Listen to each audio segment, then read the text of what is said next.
is no place to escape to. This is the last podcast. On the left.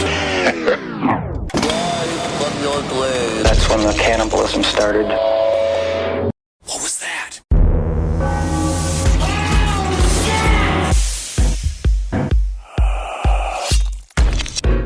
I'm discovering so far that the entirely ironic suggestion to people that have told me something like super serious about that has happened to them right now. It's like there's a lot of, obviously we've had friends who've lost people. There's a lot going on. It's really, I have blisters on my sisters. What do you tell me? You got to run an audit. Yeah. And that's what I've been saying to people. Like, now that I have all this stuff, I have all this material, it's all coming home. And then, like, I've had several people like say a bunch of like really like grave news to me. Yeah, heartfelt stuff. Reaching out to you as a person. You didn't even acknowledge my problem. It's just because yours is, how do I put this? That's more allegorical. I also don't understand your problem. You don't That's a song. This is again. There's blisters on your sister. It's because you have an MU. Right.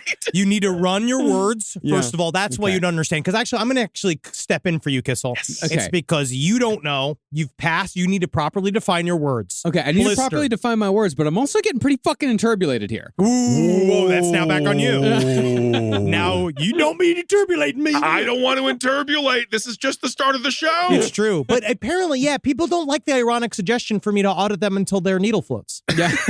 Because it seems that a lot of the times there seems to be a wall to the kind of vulnerable areas of my personality. Right. And I do, but I hear and acknowledge. Yeah. And I make frown. I listen. I go, no, I don't go. I go, You do a good job. I put my hands on my hips and go, Wow. Yes, it's what a sociopath does to pretend like they're a human. At least I'm making the effort. Really good. Welcome to the last podcast on the left, everyone. Ben hanging out with Henry, hanging out with Marcus. Have you checked your e-meter today? Is your e-meter running? Better go catch it. Whoa, that's good Scientology humor. That's it's not clean. bad. It's just as good as any other Scientology humor, which is to say it's bad. Also, first of all, again, and you know what I've also, because of the reading I've been doing, we need to stop all of this. We need to we got to grind the brakes. Grind the fucking brakes here. Okay, great. All right. Because it's not Scientology. All right? Mm-hmm. It's the science of knowledge. Yeah, I would say that it's, I think you may be wrong there, Henry. It is the study of knowledge. It's the study, of knowledge. The science of the study knowledge. Of knowledge. Or perhaps the science of the study of knowledge. Well, either or the way. knowledge of the science of study. Either way. And either way. Kirstie Alley was great in Cheers. Okay, there we go. Let's do it. David Miscavige, part 2. Let's continue to delve into the weird, long yet short life of David. It's kind of fun because, he for a small man, not a lot in there. Keeps on going. So when we last left David Miscavige, he dealt a mortal but not yet fatal blow to Pat Broker. Pat Broker, of course, was his main rival for the top spot at Scientology following L. Ron Hubbard's death. Ooh. Pat was, of course, the man with the supposed new OT levels hidden away. And as long as he had that in his back pocket, he still had a chance at succeeding LRH. Also, I would like to point out it is hidden away in my back pocket, so please do not peruse my back pocket. Oh, I shouldn't have said that out loud. Because what's perfect about me is that I am at back pocket height. Pat Broker actually threw his own wife under the bus first. Wow. As you go into another layer deeper, you understand that actually his wife was the one that was truly close to LRH, and that Pat, because she was one of the first Commodore's messengers. Yes.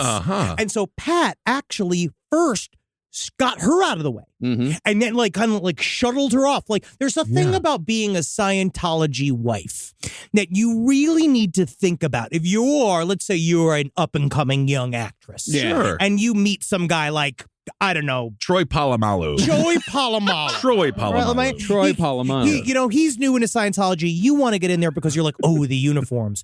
Ooh, who's that red-headed baron? I love that man. That writer is incredible. I love each one of his non-essential words. Okay. I love all of it. But just know that if you're married to a high-functioning Scientologist, the over-under and you disappearing is really high. Higher. Yeah. It just seems like no matter what, whether the religion be new or old, women kind of get fucked over at some point. Yeah. Yep. All right.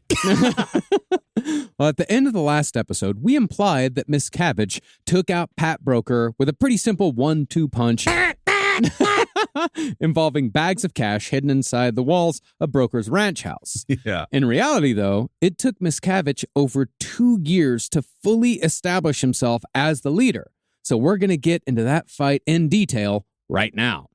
Nice. Now, since Miscavige had already spent years purging the upper echelons of the church of anyone who might have made a claim to the throne, there were no other serious contenders to deal with besides Pat Broker, even though those 2 years were basically Miscavige trying to find just the right angle to line up the kill shot. So the original OG group was there you had the Guardian's office, right? That was the big old kind of governing secret police body of Scientology. The KGB. And so what David Miscavige did was I'm in charge of the Sea Org. I've become sort of the representative of the Sea Org.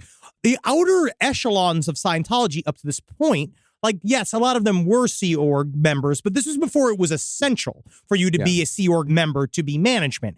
And so they viewed the Sea Org as a bunch of Navy biting nerds, right? Like a bunch of guys that put on a bunch of uniforms, stolen valor. They have no reason to have a uniform because their leader was barely in the Navy. You know what I mean? We all know this from our series on LRH. I just saw a stolen valor video of this dude trying to get half off waffles at the Waffle House. That's the saddest way to do it. And this guy fucking reamed his ass. He's like, what troop were you in? I mean, you don't, because Waffle House, a lot of those guys, they do work in the military and then are ex-cons. And then literally the guy at one point just looked at him in the fake army suit and was just like, man, I'm just trying to get free waffles. I know, exactly. And then I almost feel bad for him. Sure, batter costs 10 cents. Yeah. It costs nothing.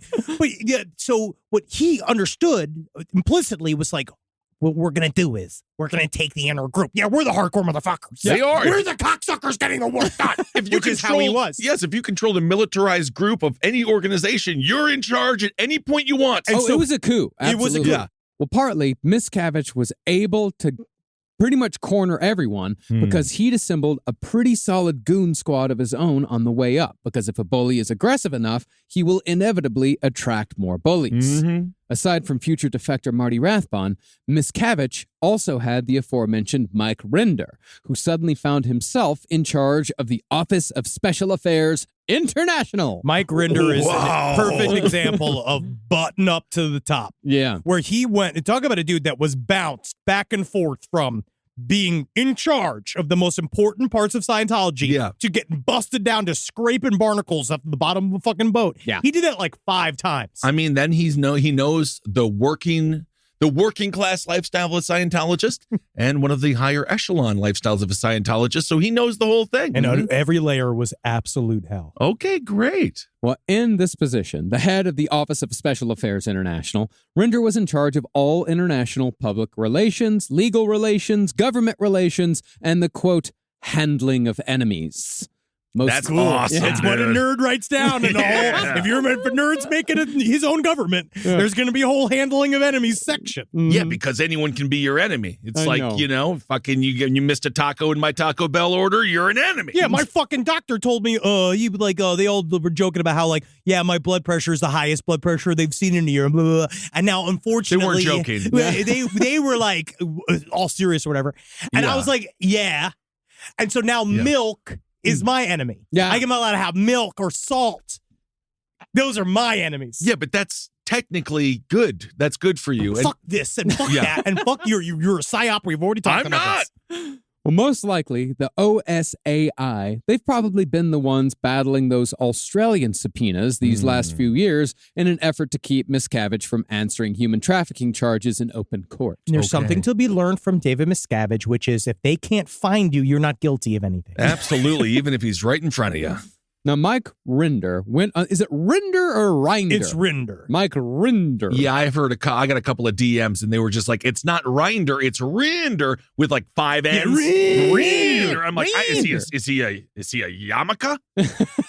That's the name of a little bicycle, right? I have no idea. A yarmulke? No, you're thinking of a Yamaha. Yamaha, not a yarmulke. A yarmulke, that's the skull cap that the Jewish people wear. I'm done. Yeah. No, one is religious gear, and the other one is something Vanilla Ice rode in cool as ice. Okay. Yes, I know a Yamaha. Mike Rinder like spender, not Mike Rinder like grinder. Yep. Perfect. Now, Mike Rinder went on the road almost immediately, trying to squash any sort of criminal case or civil litigation that might come up in relation to Scientology. And it may not come as much of a surprise that that was a big job even then. Yeah. See, negative press was poison at this critical juncture in the church, because even though David Miscavige had jettisoned most of Hubbard's adventurous romanticism, We miss him. yeah, we miss him every day. I'm going to play some Iran journals next week, I think. I think you guys need to hear just him like, yes, as you can hear, the birds are chirping. And it's like because he's recording it from a motorhome where he's hiding. You hear like goat noises and shit. He's like, yes, the goats are bleating. Maybe for their performance. Oh. Well, even though he had jettisoned all that, Miscavige shared one of LRH's more practical obsessions, that of achieving tax-exempt status for the Church of Scientology. The first big step to getting closer to God. Yeah, all you got to do is not get taxed like, oh, God. Yeah. And the first step along the road to tax exemption occurred in November of 1987, when the IRS confirmed that their investigation into the church had been concluded. Of course, this was after they uncovered Operation Snow White. Yeah, their full-on invasion of the IRS. Yes. Yeah, that was Scientology's first clumsy attempt to achieve tax-exempt status through infiltration and blackmail. The cool way. The cool way. And I that- mean, it's really bold. Yeah. Oh, yeah. It's the Ocean's 11 version of trying to avoid taxes. Yes, but done by dumpy, brainwashed nerds. And again, that's what you need. Yeah. Well, I would say in Scientology, they're quite in shape. It's more skinny nerds than dumpy nerds. Have you been to Clearwater?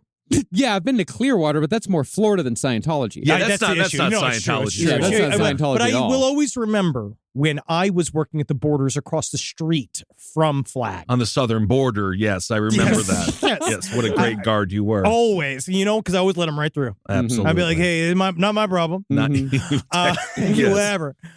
But I remember the Scientologists that would come in, and the only way I would really describe them is as human teapots.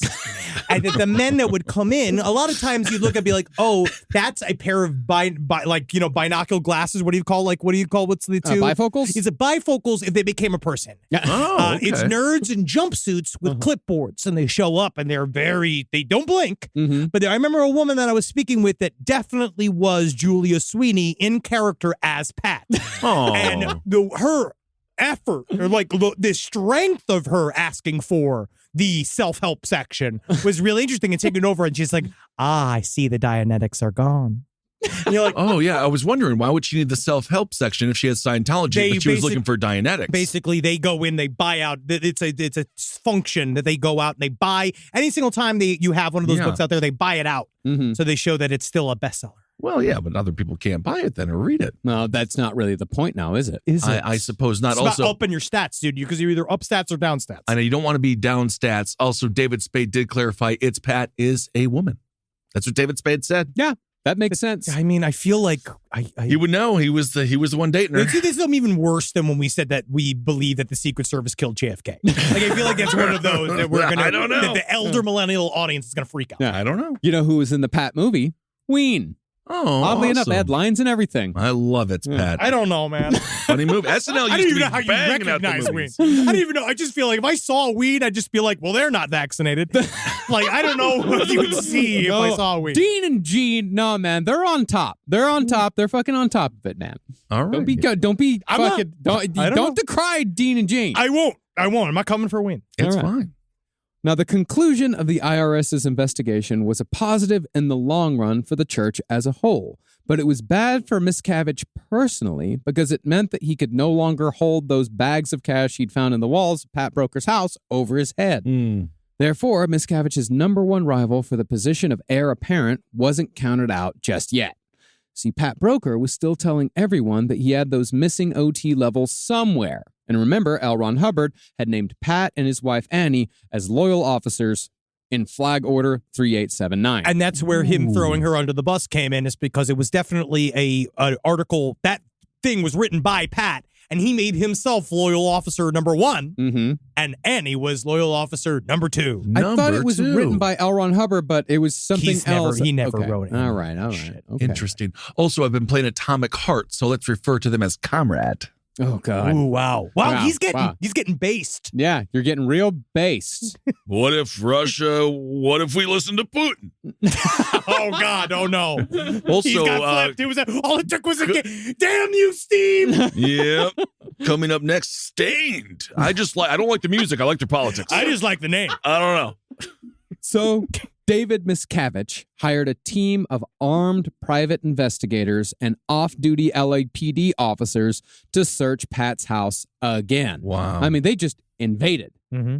No OT. Full uniform. Yeah. And they broke in the middle of the night. They literally showed up, and like Mike Rinder was like put in a position where him and 5 other Scientologists, Sea Org, high-end guys, were woken up in the middle of the night and we're like, we're doing a secret mission right now. Get your fucking shit. They went on a van. They're like, basically, your job is to sit in this van and you're going to wait until we call you. And then he sat in a van outside of Pat Broker's home from midnight to 6 a.m. And then they got a call.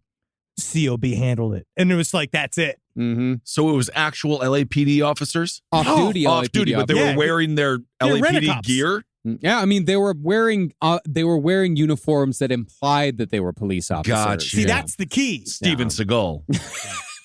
Just the implication. Yes, gotcha. It's very scary. It's much scarier than a cop, and cops are scary. Oh, yeah. Very much so. Well, no OT levels were found, but they did uncover a further $50,000 in cash under the kitchen sink. Cool. I mean, just tens of thousands of dollars everywhere, hidden away, squirreled away in this guy's house. That's so cool.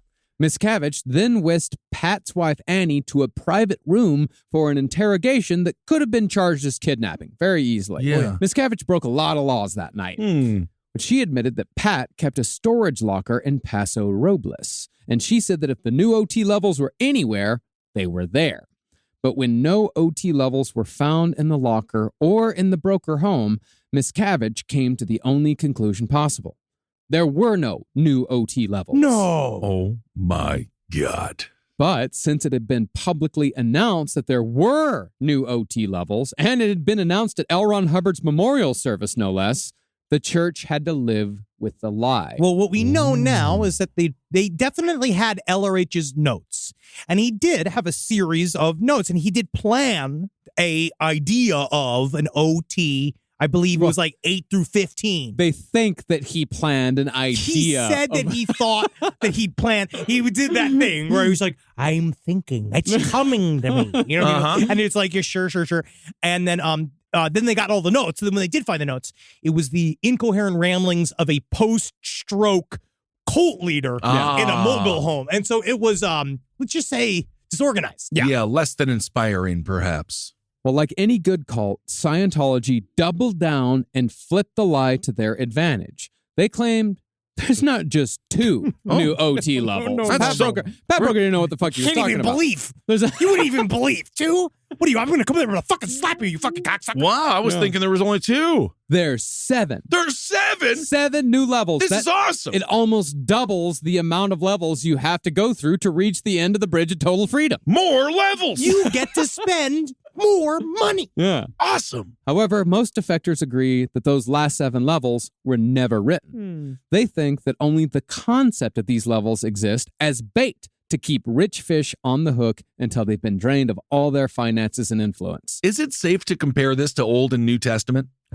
Is this the New Testament of Scientology? Because there are some Christians who are just like, we stick with the old and the new sucks. And then others... I think that is actually an extremely complex question because it's extremely complex because I think that is probably one of those things that professors debate about what the nature of the New Testament. I think it would be more like just Protestants versus Catholics. I would say probably it's more like the differences between Protestant denominations. Like one is a little chiller, like say like Methodist, a little bit chiller. Sure, always fun. Yeah. But then you've got the more intense ones like the evangelicals, like the ones like snake charmers and people who beat you and all that shit. Like that's David Miscavige. Well, it's also, this is very similar. I would position it closer to Mormonism, where you have the OG written words, which unlike even Joseph Smith, LRH was truly one of the most prolific. You can't say he's a great writer, but he definitely wrote the most of a lot of, over a lot of people. Matters. He wrote thousands upon thousands and thousands of missives and the hours and hours of his lectures that he filled out this world on. And so what David Miscavige actually instead is kind of inheriting all of that shit And then now, how do we keep using the same stuff in a way that moves us forward? With it, because as we talked about and keep talking about it, David Miscavige doesn't have a single creative bone in his body. No. Also, in the future, if you don't have an answer to a question, no need to talk for 5 minutes. No need. No, that's called a true answer. Now, one might ask why someone else hasn't just written these new 7 levels, or at least written 1 or 2. Doesn't have to be David Miscavige. It can be any of them. Anyone. I think it's because there's never been a Scientologist who's been able to replicate L. Ron Hubbard's cult leader rhythm and his syntax. Yeah, my milkshake brings all the clams to the yard. Oh, I love milkshake and clams. No, LRH was, I'm going to say it, man. Again, not ironically, very creative. Yeah, he's one of a kind. Creative. Everyone agrees that. Funny guy. It's a one-of-a-kind brain. It really is, for good or ill. And that's the thing, is that if the new levels don't match that syntax and rhythm perfectly, that spell will be broken. You know, people they'll fall out of it. They won't keep going. It definitely happened. Yeah. I mean, it's like asking a gifted creative writing student to write a Shakespeare play that is, in style, language, subtext, and meaning, indistinguishable from Hamlet or Othello. Yeah, I just say make a bunch of naked chicks do it, and now it's great. Yeah, absolutely. I mean, a human could write that, of course, and they have. But the level of talent and, more importantly, the level of emotion that such a task would require just isn't found in the Church of Scientology. Just think of Arrested Development Season 5. Yeah. Right? Just think about the fall I off. thought it was better than people said it was. I'm just saying the fall off is evident. Precipitous. Yes. They just weren't in the same room well filmed. No, yes, they all shot. It was ridiculous. Yeah. Okay. Well, put another way, the best writer Scientology ever had in their organization was the guy who wrote the screenplay for the notoriously shallow stinker Crash. I hate that fucking movie. Crash. Not the David 90s. Cronenberg's Crash. 2006. Not the cool Crash, the 2006 Crash with Ja Rule and Matt Dillon and that Sandra won the Bullock. Oscar when everybody was mad at. Yeah, because it won the Oh, Oscar. wow. Yeah, the one where Jack Nicholson read the fucking, he read that it was the best picture, and then he made like a face. Yeah, he was like, Yeah. He made a face, and it is panned worldwide as the worst Best Picture nominee or the worst Best Picture winner ever, except perhaps Shakespeare in Love. thank you. Oh, do not Coming do for that. us. I love Coming for Shakespeare you, in dude. Love. Coming I for you. love Shakespeare in Do you Love. do you think it's a better movie than Saving Private Ryan? Yeah.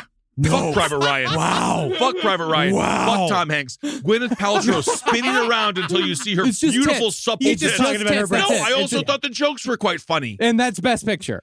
It's my favorite picture. Private Ryan, I like soldiers who weren't caught. Whoa, damn. Now who's the president? Yes. Now who's the president? Whoa. Okay. He was never caught. Why the fuck did they have to save him then? Because he was trapped behind enemy He lines. was trapped behind enemy lines All with I his know is- brother, and 2 brothers aren't supposed to be lost. Yeah. It's the idea they're trying to save the other brother. Yeah, because the other 4 got I killed. don't care. All I know is if I'm reliant on a guy who fucks a beach ball every time he's stranded, I'm going to be pretty upset. They didn't know that happened to him. First of all, he didn't fuck it, and second of all, it wasn't a beach ball. It was I know it's a volleyball. volleyball. It really doesn't. You don't think just he saying- fucked it? He fucked it. He fucked it. Yeah. You saw the last deleted scene where he's sprouting. Yeah. Well, once David Miscavige figured out that the highest OT levels didn't exist, he finally had everything he needed to truly take over. In April of 1988, a little over 2 years following L. Ron Hubbard's death, Miscavige canceled Flag Order 3879. It's that easy. Because he also just figured out you can call people SPs. Yeah. We talked about last episode. Once he figured out that special skills too, that he could just say that you're an SP, it really worked for him. Also, to place this in time, this is a time period when he's already been with Shelley Miscavige. So him and Shelley have also been married, and he's also shored up that way because I do believe that she was high up amongst the Commodore's messengers, and there was something about him, because I don't think David Miscavige has a horny, Adam. Well, just so everyone knows, Shelley Miscavige is David Miscavige's wife. Yes. She's been missing since 2007. Yeah, she's Right. been missing. Go over to some place underneath. They did a full Yes, series on They it. did. But basically talking that was also part of what he did to create a stabilizing force. He's like, I need a fucking wife. Yeah. Because they all have fucking wives. And then if you go and you realize what's weird is that Shelley Miscavige, I was watching a show that showed a picture of Mary Sue Hubbard. and they were like sisters. Really? They could have been identical twins. They look so similar. It's really strange. Well, David I guess Miscavige knows optics. Oh, yes. He did that on purpose. All right. And what was the point of the thing that he canceled? Well, that was the order that declared the brokers as loyal officers. Yes. It was, Got you. it was Okay. denounced officially as a forgery. It was like, oh, Pat Broker wrote it. L. Ron Gotcha. Hubbard didn't write it. So now he's officially kneecapped them at every level, Yes, basically. everybody's fucked. Yeah, they're Gotcha. done. Knowing that he'd finally lost the game, Broker fled America. But Miscavige, who holds a grudge like fucking nobody's business, he still sent 2 private investigators after him. And they told Pat that they'd been hired by Miscavige and the church to follow and harass him for the next 24 years. 24 years. 24 years, 32 grand a month. There's a movie in that. Yeah. Of the 2 private investigators that just like this was their whole job. Their whole job was to follow Pat Broker, and he knew it. And but that was also a thing that LRH told people to do. One of the things he wrote on one of his missives about like how you properly bust down an enemy, which is you be open about it. You literally said you don't sneak. You go like you make them knock on the door, being like, "We're here to watch you. We're going to go through your trash. We're going to listen to your phone calls." And they just did that. They just did it for fucking 24 years. Yeah, I hope you like all the liquid shit I've been throwing away. Seriously. Well, that's what this is. Yeah, man, maybe it would be like, when John Wayne Gacy, when he was close to getting caught, and he made friends with the 2 cops that were tailing him It the was whole very time. similar. Yeah, it could be. Rise from your grave. Well, Annie Broker, meanwhile, she stayed in Scientology. Yeah. She was sent to a remote re-education camp in Southern California, ironically called Happy Valley. This is considered ironic because it is a place called Happy Valley that is indeed sad. It's very sad. Oh, wow. Thanks for explaining that. Yeah, it's Frown Town. Frown Town. Now, Happy Valley was a site that had existed since 1974, and it was run by a branch of Scientology amongst a veritable forest of branches called the Rehabilitation Project Force. Well, that was another thing that David Miscavige specifically did was splinter all of these various governing bodies of Scientology into an even smaller versions of things that looked after things. They basically said if you found the word micromanagement in a dictionary, David Miscavige's face would be right there. He destroyed it, and also it made it so you never knew who was working for what, who was whose boss. That's what I was going to say. Wouldn't this be perfect for privacy and secrecy? Oh, it is. He learned from the U.S. government. Yeah. And that worked out so great. It worked out for them. 2001. Something about September. I love the way no one talked to each other. Every day, every September 11th, Dick Cheney still buys a slice of cake on Seamless, and he's like, we did it. I can't. A slice of yellow cake, am I right? There you go. Hello. Good work, comrade. Now you get it. Well, the RPF had itself been born from a Hubbard punishment group called the Mudbox Brigade. Cute. Now I want to be part of that because that's fun. You get to hang out in the mud, drink soda. Yeah, it's like the Buttercream Gang. Ooh. Yeah, that actually turned pretty violent. The Buttercream game really got. I mean, ooh, It was Tommy pretty bad. Buttercream because he was at the bottom of the barrel. You know what I mean? Yeah. He used to play the Find the Barrel game. Yeah, I think it was the prequel to that movie Sleepers. Those kids were awake. That was bad. Well, really, the Mudbox Brigade wasn't too bad. Mostly concerned with the maintenance on Hubbard's many ships. These were the people who were, in LRH's words, really goofing up on the job. Really goofing up on the job. Yeah, really goofing up. Goofing up real bad. I just don't even. They use words that you would say, but then they're Scientologists like leaders. It's truly it's a feature, not a bug. Where I was going back through the Scientology handbook, just kind of like having fun with it, and you have to like define all these words. And there was like one thing he wrote like a couple of these words, and I was like, all right, I'll bite. I had the dictionary open as I was going. I was like, oh, he's just making these words up As he's going. Yeah, these are all just made up words. In the They middle don't of a have lecture. definitions. Yeah. Creative. Yes.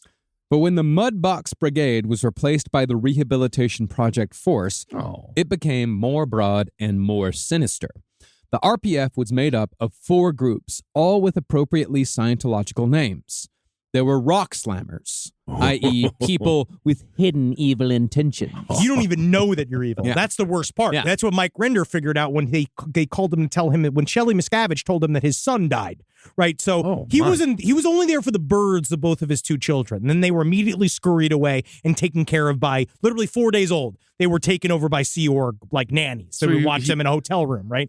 And literally in discarded hotel rooms. And so when his second son died, when his kid died at 11 weeks, Shelley Miscavige cornered him and was just like, hey, just so you know, your son dropped his body. because your son chose to drop his body. And with Mike Rinder, he was so indoctrinated at that point, was like, what were my hidden evil intentions? Yeah. What happened to me? And so what they do is they one of drag them you is, straight into auditing. They take you straight into a room and they make you run your grief until the needle floats. So basically, so you don't feel anything anymore. Yeah.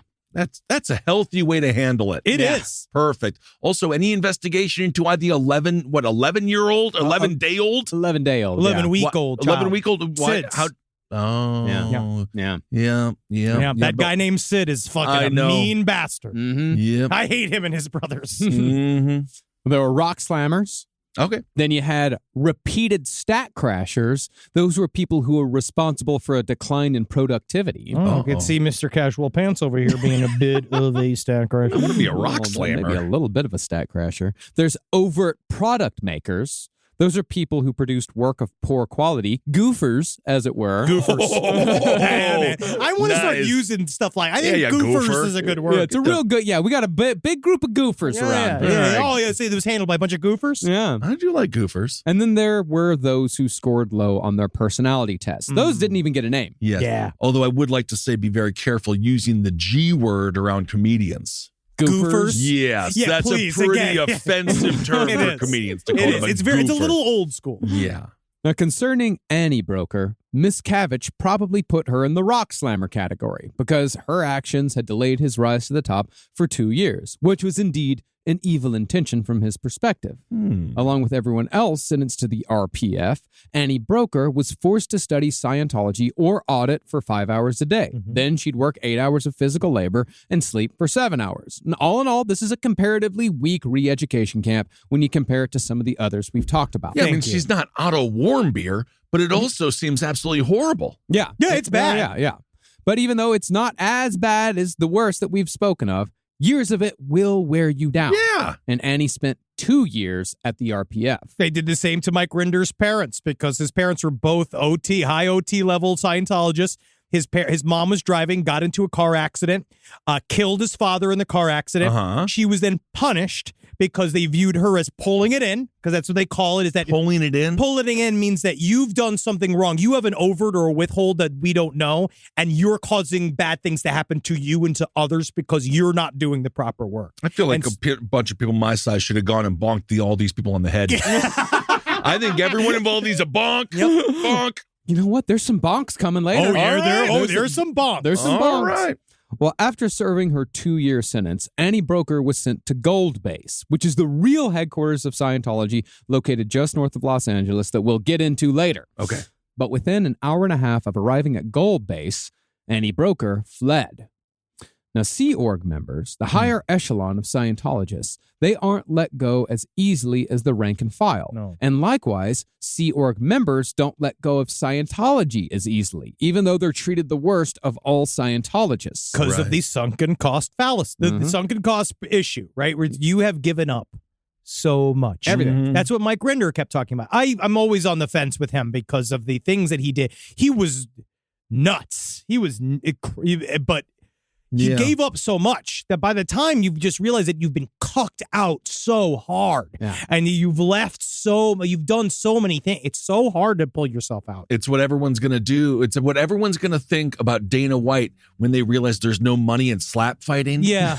Because I watched that yesterday. Because kids can do it. Anybody can slap fight. It's quite dangerous. They're all going to die of brain aneurysms and things, but all of them have families, and everyone in the interviews of the slap fight league are like, well, when we make it big and I'm a millionaire, my kids are going to love me. And I'm like, buddy, I don't think there's money in it. Because the time you make even $10,000, they're going to be like, that's so great from the opportunity to be a part of the slapping world industry. They are all like that already.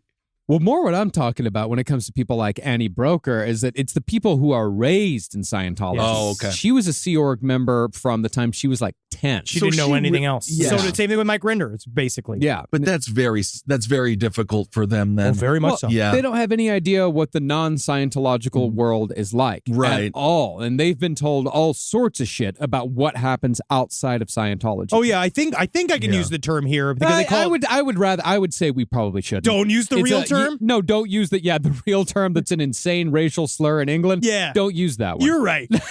No, well, there's a term in Scientology for the world, right? Outside of Scientology, there's a word that they use, but it's like that whole world is literally viewed as a Scooter endless, butts. Yeah, scooter butts. Yes. Scooter butts. The scooter butt world is not cool. And it's filled Okay. with demons that will destroy you. Yeah. Got you. Well, for most escaped Sea Org members, by the time they figured out something as simple as, say, a bus stop, Yeah. Scientology security goons, they would have already scooped them up. And also Scientology, most Sea Org members, most Scientologists at this level, they don't even have driver's licenses. No. They don't, of course, they don't own cars. They don't even know how to drive a fucking car. Well, yeah, that one woman didn't know how to drive a car. She killed her husband. Oh, Ah, you're talking about okay. Mike Rinder's Mike Rinder's mother. mother. Yeah. It was bad. It was Too bad. But even if they did make it past security, escapees had to live with the knowledge that their friends and family would be interrogated and followed until the escapee was found and forced back. This was a Wow. big Scientology technique, is that if you leave, we will torture your family. Yep. Right. And in Annie Broker's case, her escape was a big enough deal where Miscavige sent Marty Rathbun, one of his top goons, to go out and get her back. By the time Rathbun tracked Annie to Boston, though, Miscavige nixed the plan and actually sent out John Travolta flying one of his private jets to bring Rathbun back home. Travolta, meanwhile, was free because he was at one of the lowest points in his career. This is still a whole year away from the premiere of Look Who's Talking. Yeah, I mean, this is early in Scientology history. But can you imagine that calling up John Tra and just being like, John Tra, you motherfucker, get your fucking gay ass in that plane. I want you to fly to fucking New York. I'm going to tell the whole fucking world what's going on. Yeah. And then he says something about what caught her. Oh, yeah. You see, you're talking, Yeah, John dude, Travolta yeah, going to be that's- like, Mr. Miscavige. I can't play Mr. Miscavige. Mr. Carter. Nice. Yeah. Character actor. He really is. Pretty good. He really is. It's incredible how he hasn't worked in so long. Fuck you. He's working now. Technically, we this have is him, work. Marcus. What I We would have say him is, for the next 5 years, and then Hollywood can fucking have it. yeah, and God, they've been clamoring, and I keep saying no. My mother told me, "Why did you say no to that?" I know, I'm buddy. So We haunted have by this. You know what? My You blood might- pressure is not high. That is a fucking lie that these merchants of death are trying to sell me. I'm a Thetan. I actually think maybe an e-meter might help you with just that. Just that one situation. Just grab onto 2 steel poles. Hold tight. So even though Annie supposedly had documents that could hurt David Miscavige, I think that Miscavige figured it's more important to just let her go. Because what Miscavige really wanted was to break her. But in the end, this is what got him the top spot. Pat Broker's in exile. Just psycho. Annie Broker, she's out of Scientology completely. So Miscavige, by 1988, is completely in control of Scientology, 2 years after L. Ron Hubbard died. But the key is, as long as they never say a single fucking word about Scientology, he'll let him go. Yeah. And the rest of them, like, because there's like Jerry Armstrong, that guy that like tried to like steal the documents. And then they have other guys like that Barry Minton guy who wasn't even in Scientology. He just hated Scientology, and he started paying out the ass. He was like a multimillionaire until they went deep into his finances and found out he did a bunch of sketchy shit, which so that eliminated him.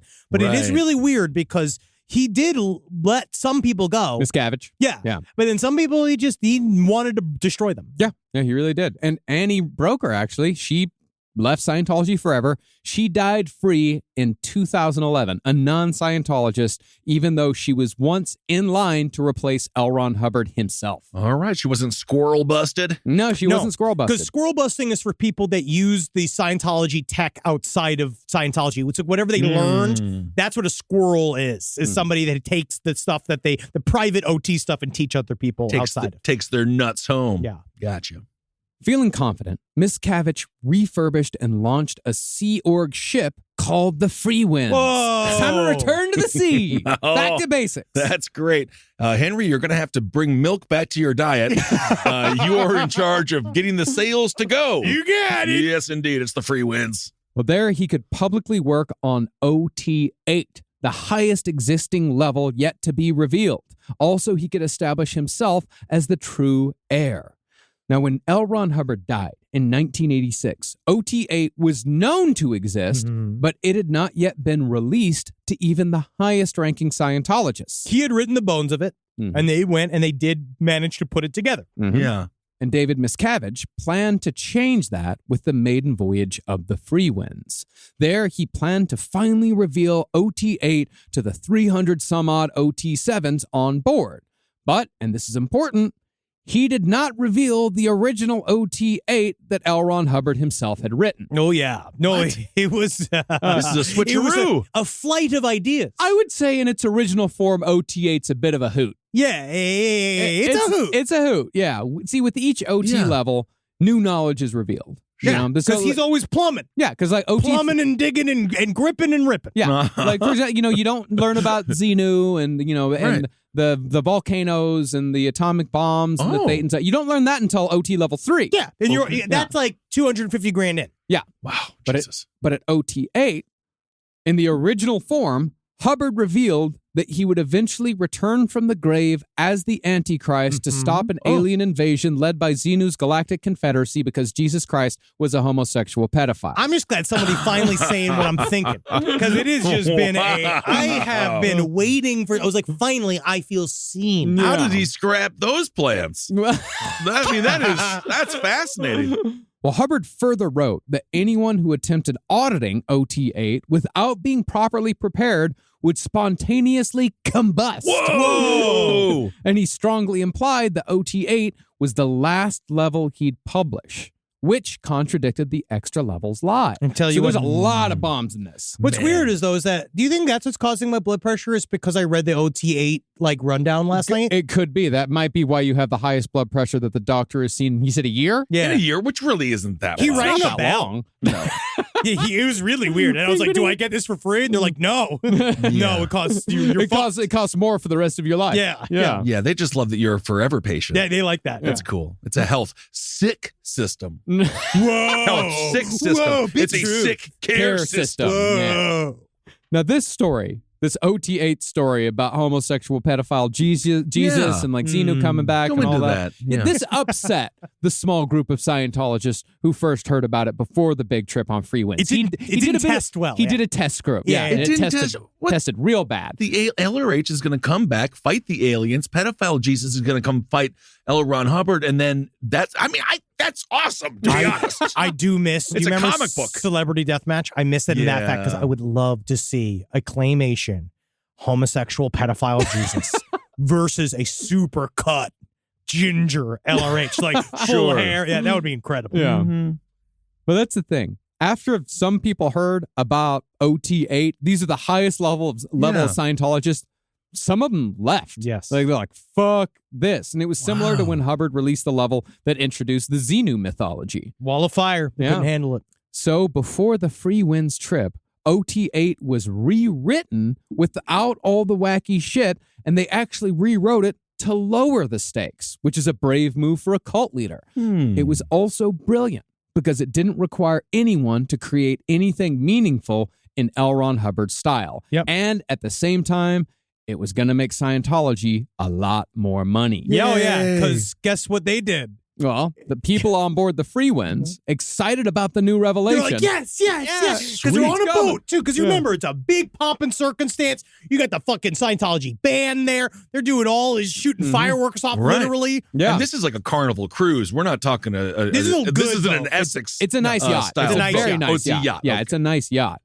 Well, these people were told that OT8 is actually a repeat of the 7 levels that you've already spent $1 million reaching. And those 7 levels will be repeated in perpetuity until you're deemed ready for OT9, which doesn't exist. What is he, Mr. Wonderful? He is in perpetuity. So it's really interesting because I was watching a show with Mike Rinder and they asked him, what inspired LRH? And I don't know whether he does not know or not, but Mike Rinder was like, I have no idea. He was a well-read man. He was obsessed with philosophies, blah, blah, blah, kind of very much boilerplate Scientology bio of LRH. Does not talk about the OTO documents. Does not talk about any of the ritual magic shit that LRH... And this is all stuff that we talked about in our Jack Parsons series. Yes, they did not talk about any of that shit, which is really interesting because then OT8, what it revealed was that, so in your time in Scientology, you're spent scanning all of the many lives that you've lived, that your Thetan has been attached to for years and years, trying to figure out the problems of your past. And what OT8 reveals is that actually, the body thetans that you've been quote unquote getting rid of all of this time, your previous lives were their memories. You're just you. So it strips you all down. OT8, it's supposed to be what he called the first real level, which is congrats. Now you're just you. You're not even a thing anymore. You don't even have all that stuff. And we got to redo all of this stuff because it fucks you up. But that's also the last level of the OTO. Somewhat. Well, the OTO doesn't say you have to start God. over. But you're your own God. Yeah. Here's the creative abilities of a God. But it's really about how you've been you. You've been God. Now you're aware that you've been God this entire time. Which is interesting because this OT8 was not written by LRH. Well, this OT8 was written by David Miscavige 2 years after LRH died. The bones of the tech were written. No, this was LRH's idea. The actual, the structure of it was his idea. The doing it all over again? Yes. Well, the doing it all over again was a fun David Miscavige, kick around. Yeah. But the actual, you're just you. Yeah. Reveal. That was LRH. That makes sense. Yes. That makes a lot more sense. Because David, I actually thought that seems a little too creative for David Miscavige. It was. There you go. He understood how to monetize it. Yeah. Well, that's the thing. Scientology had always been a scam, but this was cruelty on a whole new level. This is designed to create lifetimes of frustration and dashed dreams. You mean repeat customers. Yeah, it just seems like there was a lot of people probably going home that night and just looking at that bottle of whiskey they haven't opened in 20 years. Yeah, no, Leah Remini's mother quit after the OT8 because review. you got to start all over again. Well, it just showed that you've wasted because if you get to OT8, you've spent about $1 million at least, and then you just do it again. You're just done. It's none of it counted. It's the snow globe reveal at the end of Days of Our Lives. Yeah, Dallas. Yeah. Wow. That's St. Elmo's Fire. Is that what that is? Yeah. That's what I mean. No, not St. Elmo's Fire. No. Hill Street Blues. It's all the same. Hill Street Blues. I'm just saying the idea. I hate when movies are a dream. Which I think it's not to be a dream. Everyone knows that's the worst what thing. am I been sitting here fucking doing? If none of this fucking happened, my blood pressure's not high. That's the first thing you learn in creative writing, actually. Nightmare on Elm Street was. That's different than the function of the film. And it wasn't, the whole movie wasn't a dream. Yeah. But the scary thing is that the dreams are real, though. That's the scary thing about it. Isn't that something? It's like the extra dreams are extra real. Absolutely. No, I agree. Where's my machine? Where's my blood? I know, buddy. You really need to calm it. So they just got the rug pulled out from underneath them. And then some people were like, well, that was so fun. Let's do it again. Yeah. Well, some people were like, let's get the fuck out of here. Yeah. Some people absolutely left. And some of them had to convince themselves of that sort of thing where you go, Okay. I think I get it. I think I understand. God. There's a plan here. Yeah, there's a plan. It does remind me of that fucking jackass from the NXIVM documentary where he's like, Keith Raniere told me he knew a new kind of math. Yeah. And I was like, I know math. And he knew a new math. Yeah. Rinder also says that he spoke with one of Keith Raniere's crew. And he got to, because once you're out of the cult leader membership, then you get to talk to all the post-cult cult. Yeah, you get to go hang out. Raniere openly copied Scientology. Yeah. And talked about, he read what is Scientology. He openly did it. Wow. Oh, yeah. No, we all recognize that when we watched the documentary. It was cool, though, but we called it. Yeah, we did. I was like, hell yeah. Fuck yeah. You can only have cults have very similar tendencies, don't they? That's why you won't even see mine coming. I think we will. You won't even see it I coming. don't think stealth is not your accolade. That's the idea. Let him see me coming. Let him see me not coming. Okay. Well, this new level of cruelty, it was actually just sort of what Miscavige was creating all along, because he also introduced a culture of violence when it came to the inner sanctums of Scientology. And that's in addition to the emotional abuse that had been going on all throughout the L. Ron Hubbard years. So 88 was the year that they first got violent. Well, not necessarily. Miscavige had been violent for a long time, but 88's about the time that it started getting institutionalized. Yeah, just into policy. Yeah. But even then, it would take another 20 years for it to become really institutionalized. Well, the truth is that he had an assistant. His communicator is what they call it in Scientology, his assistant, and she would always smooth things over. And David Miscavige's signature move was the full-on sideways pile clothesline, full-on airborne sideways pile clothesline. So what he loved was to jump over a table. This is his totally thing, see it, dude. and clear a fucking table and hit you with his torso. Yeah, and I get it because I do understand. I'll be like, like watching him jump because and his favorite word was cocksucker. Yeah. Oh God, that's a move that Puck from Alpha Flight does. Sometimes as a little guy, your whole body's got to be in the attack. God, it's the speedball, it's the fucking fastball special, the speedball special that fucking Colossus and Wolverine used to do. It is. Yeah. Absolutely. You just fling yourself inside. It's really hard, It's especially if scary, dude. he did it to an old woman. Good for him. She should have got out of the way. She obviously, her reaction time wasn't up. She must have been down stats. She must have been down stats. young- Yeah. Had many overts and withholds that she hadn't cleared up. Right, she was an older woman. So Yeah. Makes it difficult. Well, one member of the church marketing unit said that during a board meeting, they saw Miscavige get up, stand behind two seated executives, and bonk their heads together like a cartoon. Yeah. He learned how to do it from Three Stooges. Oh, But he man. loved it, mashing people's faces. But he bonked him hard enough for one of them started bleeding out of his ear. Yeah, dude. He did it to Mike Dude, Rinder. that's going to be a new fucking. Don't let Dana White hear about bonk fighting. Oh, yeah, dude. Because that's next after slap fighting. Once you get into the Looney Tunes school of karate. But he, Mike Rinder, like he had like a little like, he had his office, right? But he had this balcony that he only had access to that he would go smoke on, David Miscavige. And Mike Rinder went out there, he would make you wait for him out there where you have to go wait on this balcony. And he said one time, Mike Rinder, and there was a series of bushes there. Mike Rinder came out. He's like, listen to me, you fucking cocksucker.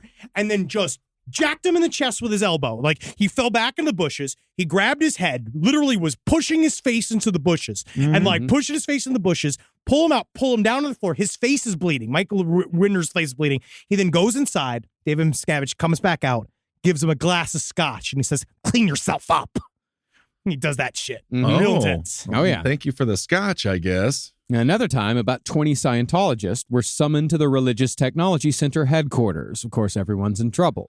And without warning, Miscavige started slapping one of his subordinates open-handed. Got him at least 10 times. Okay. And this is horrible because it was one of the guys he'd already head bonked. Yeah, dude. Oh, because once you get head bonked, you're going to get slapped. Yeah, he got Yeah. blapped. He got bonked and slapped. Oh, yeah. But then his secretary they would go and be like, David, you can't get him so mad. Yeah. You're really riling him up. Yeah, it's psychological torture 101. It's so easy to do this shit, to be honest. Yeah. Well, another Sea Org member who left in 1990, which implies that this happened throughout the 80s. He said that he once witnessed Miscavige assault a staffer by punching them in the ribs so hard that you could hear his fists thudding against his victim's ribcage. Ooh. And of course, since shit rolls downhill, those that were attacked by Miscavige would in turn attack others, both with and without Miscavige's direction. In David's view, beating others showed loyalty to him. So it's just part of the culture now. It's totally become ingrained. It's Which about- it never happened No. during LRH. Never happened. No, because he viewed that as being serious about Scientology. Yeah. And that's not to say that LRH wasn't fucking horrible. And Oh, that's yeah. not to say that like people weren't these- emotionally ruined and financially ruined Oh, during yeah, LRH. yeah, yeah. Of course they were, but it wasn't He violent. sent his wife to jail. You know what I mean? just one LRH of- sent his own fucking wife to the fucking clink. So yeah, he does bad shit, but yeah, and he wasn't a physical type. He was not No. physical. So, you do have to clarify that. It was not physical violence, and that's good. That's good. But That's yeah. fine. The whole I thing feel is like horrible, if but the I guess that's good. That's where the bar is. Yeah, that's where the bar is. Now, in 1989, the Supreme Court dealt Scientology a major blow when it was announced that Scientology services were not tax deductible because they were a quid pro quo transaction, i.e., I pay you for a thing and you give me the thing. Yeah, it's a business. Yeah. Yeah. That same year, the IRS again denied tax exempt status to the organization. Now, Miscavige had actually learned a couple of things from Operation Snow White, and this time he waged war legally and asymmetrically. He flooded the IRS with lawsuits. He engaged in a smear campaign against individual IRS agents. He took out full-page ads in national newspapers targeting the IRS, and he created AstroTurf groups to ruffle the public's feathers. I mean, to be honest, that's fun. I mean, Yeah. it's kind So of that's where I'm just like, now what's this guy all about? And the next thing you know, I'm getting bonked and yeah, slapped. exactly. And this was only another battle in Scientology's long war that wouldn't end for another 5 years. That's what Scientology always referred to it as, the war. The war. The war. Yeah. So this is the 5-year war. Yeah. Well, actually, it's a 30-year war. 30 years? That's what they called it, the 30-year war. Or they didn't call it the 30-year war, but it lasted for 30 years, and they called it the war. Okay. But at the same time, Miscavige also knew to never take his eye off the ball when it came to corporate image. Keep it tight. See, L. Ron Hubbard knew way back when that his personal image was essential to Scientology's acceptance as a mainstream religion, which was key to tax-exempt status. So you heard that right, folks. L. Ron Hubbard dressed like that on purpose. Yeah. Well, he was trying to hide. But, he had the long hair for a while, which was pretty gross. The long hair was because it was the page boy haircut. It was the He-Man haircut. Yeah, because he was fucking full penguin bald. And his hair, the long hair, just started at the very back of his head. Yeah, that's cool, though. Well, LRH rightfully surmised that if everyone knew that the ruddy ginger taking readings from tomato plants, if they knew that he was a failed sailor turned sex occultist scam artist, then they might not follow him as the leader of a religion that demanded all of your money. I don't know. That's the best sales pitch I've heard of him. For some, but they want to get a wide net. Yeah. So Miscavige got Mike Rinder on the case to make sure that everyone thought well of L. Ron Hubbard. Oh, yeah. Because David Miscavige, his favorite thing was to give people truly impossible tasks. Yes. To see how far you'd go. Mm-hmm. I mean, the one thing we've learned about the past 6 years is you just put anyone's head on John Rambo, and then they're just going to be the next president. People just love it. Well, mainly, Rinder was tasked with getting Hubbard a posthumous Nobel Prize for his discovery of the so-called purification rundown. Can you imagine? I'll say it to Fernando. Can you imagine? One of us dies, and you're like, Marcus in a full-on pill haze comes to you and is like, you need to go get Henry a posthumous Emmy, or I'm going to beat you. Like, I'm going to literally beat you, which just makes no sense because what did Rinder immediately find out? Well, he didn't immediately find out that this thing, he found it out later, but we'll get to that here in a second. Okay. Well, basically, the purification rundown was a regimen of saunas, vitamins, oils, and niacin. Now, all of that causes drug residues, quote-unquote drug residues, to sweat out of the body. Well, that is the secret tech behind Narcanons. Yeah. Sweating. Yeah. Yes. This, according to Secret Scientology, cured the patient of their drug addiction, which, in their view, was worthy of a Nobel Prize. Yeah, that's what fucking Jordan Belfort talked about in every single morning he would go into a sauna to sweat out the drugs. Yes. And he's the Wolf of Wall Street. I mean, it was fake. Yeah. Because all that is not real. You don't sweat that shit out. It doesn't work like that. I guess you might.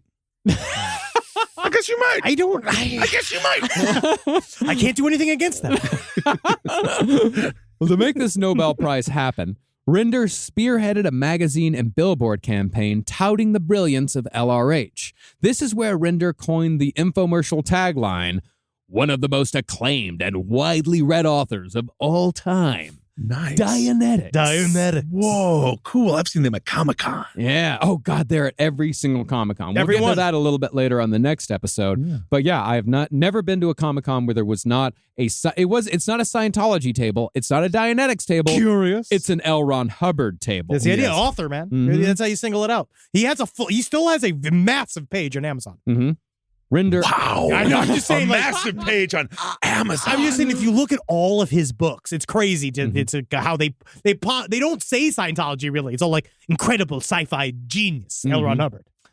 Rinder also directed Scientologists to purchase full volumes of Scientology materials and donate them to public libraries in a bid to spread the bullshit across America, which is, by the way, something Scientologists still do to this day. Not the church, of course. The church doesn't pay for these books. No. The Scientologists themselves buy the books using their own money, and then they donate those books. So that's how you know they're loyal. Mm-hmm. I mean, there has been a real uptick in people with mental instability, borderline homeless, getting into Scientology because they're the only ones at public libraries. Where now they're also doing a thing where they're going to, in their words, third world countries, because one thing that Sea Org does is offer free room and board. So that's the new thing is like, we'll ship you in, which is what David Miscavige is getting into hot Ship water you for now. in. Yeah, we ship you in. Oh, ship you in. Ship I you see. in. And then you stay in a bunch of like hostels Yeah. where you're forced to do slave labor. Yeah. Oh, Well, that's so fun. I mean, you get $5 a week. So $5 a week. Whoa, what is this? Wow, they're just doing that again. Oh, yeah. There's more slaves in the world today than there was back in the day. Mhm. Isn't that sad? Would it be because there are millions of times more people than there were back in the day? Buddy, we'll talk about it later. Rise from your grave. Now, Rinder was successful in increasing sales of L. Ron Hubbard's fiction. Through a simple campaign of awareness, many people got curious. Oh, no. Curious. But after all that, Render finally discovered that Nobel Prizes are not awarded posthumously. Yeah, that's the dumbest thing ever. It's the dumbest shit ever. Because the Nobel Prize. He did all of it. Literally, It was the committee was like, finally, now I get to make my case. And like, we don't do that. That's we the don't do first question you have to ask. yes. No, Mike Rinder is, because he also says there are periods Oh of my time of his God. life that were completely just, he doesn't even remember because he was so exhausted. Like he was literally so sleep deprived. But he Right. was like, yeah, it's really wild. It's like, he's like, I should have done that first. Like you the look, the defeat that he my experienced. God. You don't give these to dead guys, huh? Our guy is dead. But Yeah. now you have to go tell your exacting boss that you Oh. couldn't do the impossible thing that he sent you to do. And then Miscavige gave him an even more impossible thing to do. He said, you go and you change the criteria that they use to give Nobel Prizes. Uh-huh. So it's not the Guinness Book of World Records. We're changing it to the Michelob Book of World Records, okay? That's incredible. Yes. Now, in 1988, as a part of this whole public image push, Scientology was trying whatever it could to get its name out there. And someone decided that a solid avenue for new Scientologists would be the world of race cars. I could see it.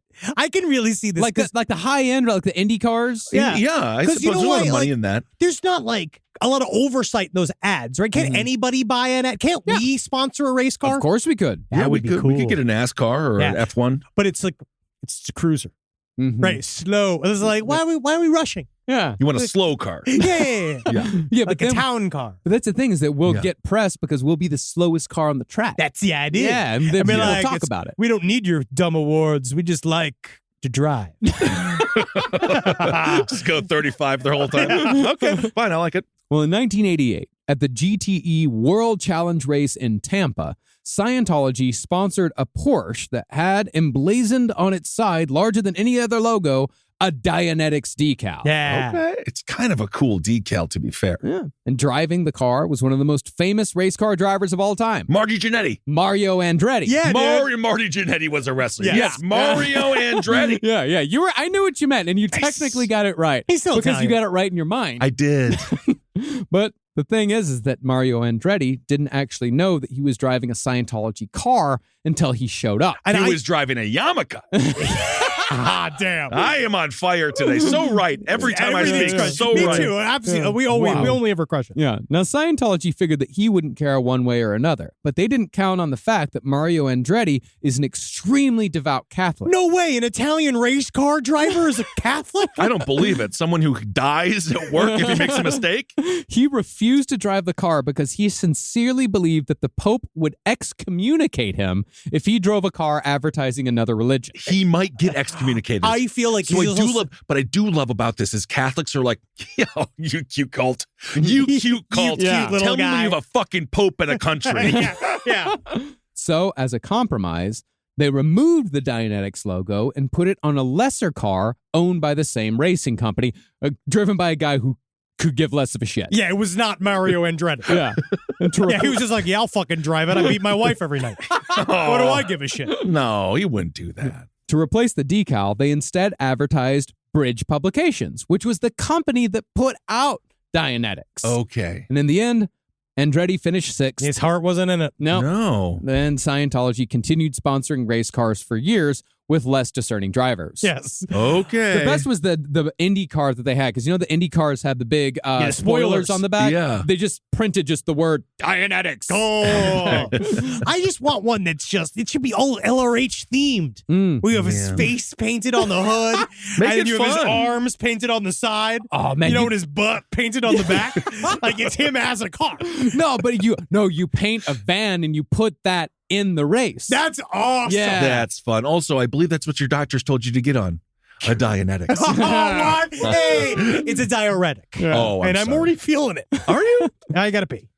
Now, Miscavige seemed to hold on to the fiction that L. Ron Hubbard would one day either be reincarnated or he would simply show up back on Earth at any time. And LRH did himself set somewhat of a timeline for this. I have a question, truly, and I don't know if it's answerable again, so just say no if you don't know. What do you mean? I was trying before to equate things. Do you think David Miscavige believes that? I- Is he a true believer in that sense? Do you think he believes in a tangible L. Ron Hubbard coming back? Do you know how some people are agnostic about God because they don't want to be wrong?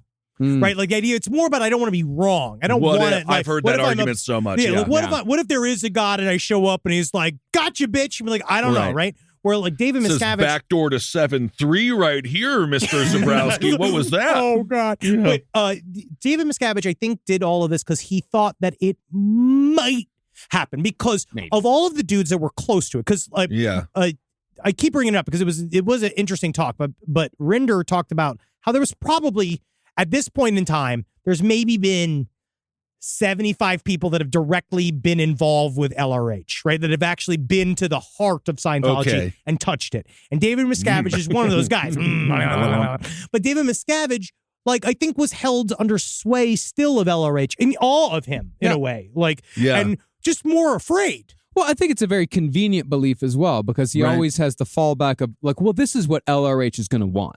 You know, do you want LRH to come back and do you want him to see what a bad job you've done? Do you want to see his, No. Do you want him to see your goofs? No, I don't want to see my goofs. You want to see what kind of goofer you've grown yourself up to I'm be? not a goofer. Okay, so both convenience and then also if he doesn't believe that, maybe in his mind he's a total fraud. But if he does believe it, I guess in his mind he's not a fraud. No, I don't think he cares whether he's a fraud or not. I don't think he gives a living shit. Yeah. Okay. Well, from what Scientologists deciphered from Hubbard's rambling lectures, he was supposed to return to Earth 21 years after his death. But unless they've been keeping him in isolation with Shelley Miscavige since 2007, I don't think he's coming back. Well, he's not up to snuff now because he actually he hasn't been doing the proper auditing. So yes, he is actually at the RPF right now, scrubbing the floors. L. Ron LRH? Hubbard? Yeah, LRH. Yeah, he actually didn't really cover it. Yeah. Actually, I'm really curious because the 21-year clock that he started, because that's what once he went through all of his writings, because LRH, you remember he set up the Sea Org and it has the motto, we come back. Because what he says is that, okay,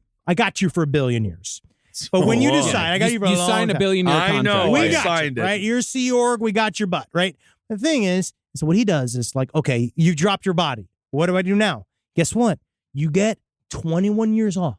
Right. So as a ghost, you can go do whatever you want for 21 years. Yeah, you can go to Saturn, you can go to Venus. Wherever you Awesome. want. You can go into the side of the porta potty at a Bonnaroo festival. right? Like you go, like, mamacita. you can do whatever you want. But Yeah, why'd that guy walk into the porta potty with a spork?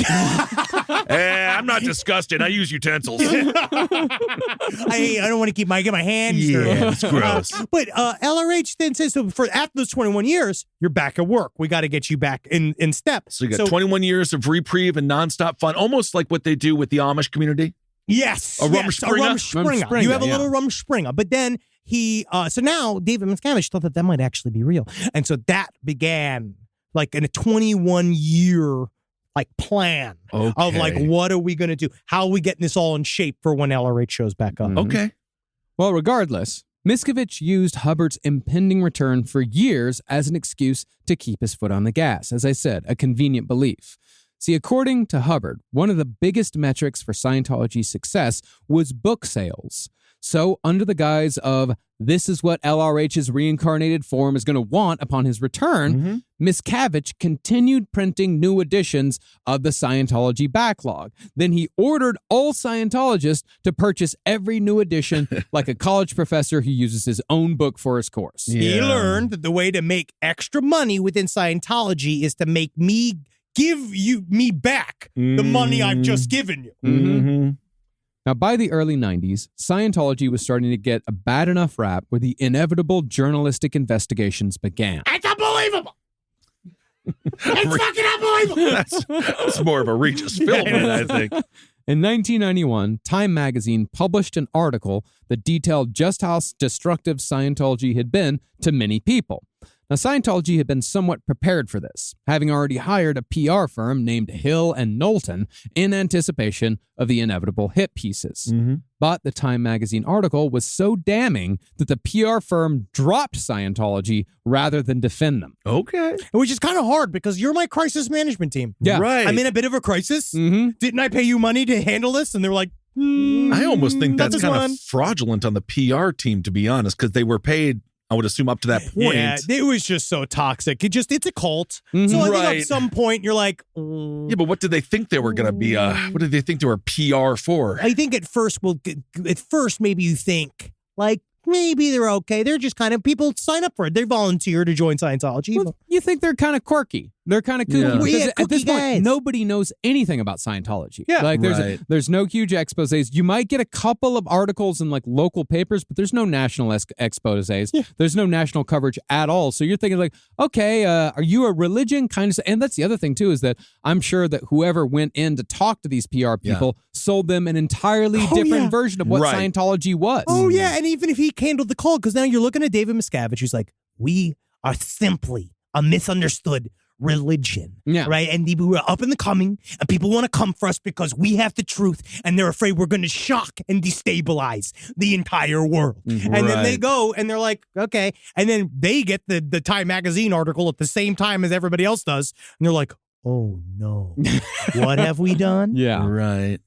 Now, this article, called Scientology, the Thriving Cult of Greed and Power, it revealed that the church had netted $500 million in 1987 alone. Wow. And those hundreds of millions were kept in secret accounts all over the world. This was also the first time anyone had publicly talked about the blackmail Scientology held over John Travolta concerning his sexual orientation. Poor man. I feel bad for I feel John Travolta. really bad. I mean, we talked about it on page 7 for many, many years. Yes. I'm very sympathetic for John Tra. Except for okay. he let the son die. But Well, I mean, that's a whole That's thing. a whole It's- thing. That's a whole thing. You know, That's his right as a father. it also speaks very much to his intelligence and his naivete. yes. Yeah. But not coincidentally, and very sadly, John Travolta, after this article came out, he announced his engagement to Kelly Preston like 2 weeks later. Oh, he just went that road, Yeah, huh? he You got did. to But the Kelly Hollywood. down. seemed lovely, and if you're gonna be, she was hot and stuff. Well, and doesn't Yeah, but he that had doesn't matter to him. Well, he does have a he wife. could work it. He got it in there enough. I just guess. read that he had his wife. You he don't said he- know that. Do you think it was all? I've seen it. I've seen it. I've seen him do it. Yeah. Because the thing is now, like, because you could do the thing where you just come on a chair and she sits in it. No, you can't do that. That's a Do you Bill not do Hicks that? joke about weak sperm. Is it true? Yeah, it's kind of funny. He says you look like you're weak sperm. Looks like your dad came on a seat and your mom sat on it. Yeah. Wow, it's all been done. Best part of you slid Running down the down crack your your mama's mama's leg. ass. Yeah. Yeah. Well, this article also detailed the campaign of, and this is my new favorite phrase, vexatious litigation. Yeah, that prevented publishers from releasing critical articles about Scientology. 'Cause he That's why this learned- is the first one. He learns that you just keep them in court and you drain them over time. You Yeah. just you hit them with lawsuits. So finally, everyone's like, you know what? I'm sick even fucking dealing with these people. We'll shut up. Yeah. If you got $500 million a year, that's where you're gonna spend it. And additionally, they also detailed the tactic of using private eyes to stalk critics. They frame people for crimes. They beat them up. They issued death threats. Gotta They be had their fun. own little private army. It's kind of fun to be a PI like that. That's got to be kind of cool. Oh, that's a crooked PR It's line. a Yeah, crooked it's evil. PI. Yeah, it's evil. Yeah, It's it's not fun, right. though, yeah. It's not right. The author of this article also quoted a member of the Cult Awareness Network saying that Scientology is the most ruthless, classically terroristic, and lucrative cult America had ever seen. Oh. Big takedown. Yep. But in response, Scientology began a years-long attack against the Cult Awareness Network. They were bankrupted in 1996. Scientology bought the organization, and they rebranded it as a pro-Scientology front, which it still is to this day. Think It's about like the how Monday petty. Night Wars when Vince was able to buy WCW. Oh yeah, that is the most petty. Like just Yeah. David Miscavige is such an evil little. I mean, fuck. that's a Yeah. great He's data just when Terry you buy the your Gnome if he was like a real. yeah.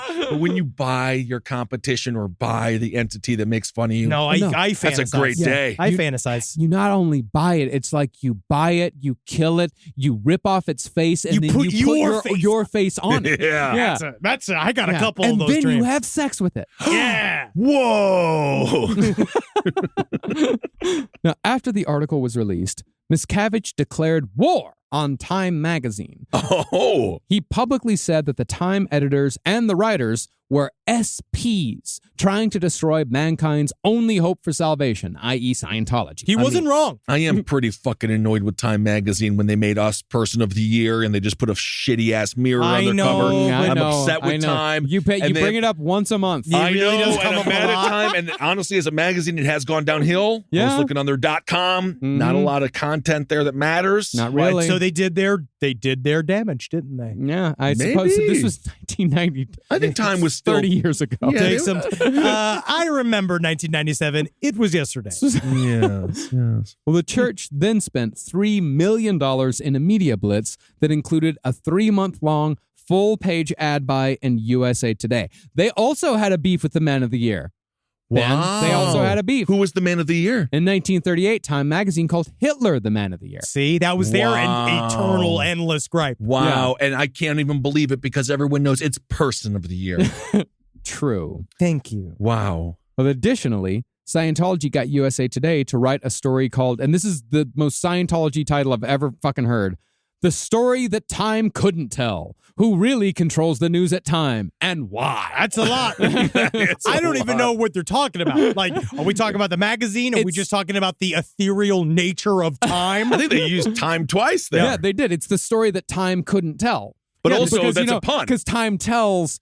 Time? What does That time... was a pun. But what is time? I'm dying. The story of time could tell. I don't even know. Oh my But what God, does I'm that- falling apart. Time tells you you're going to die. But time tells the... But that's the thing is that time is... The clock is telling the time, but...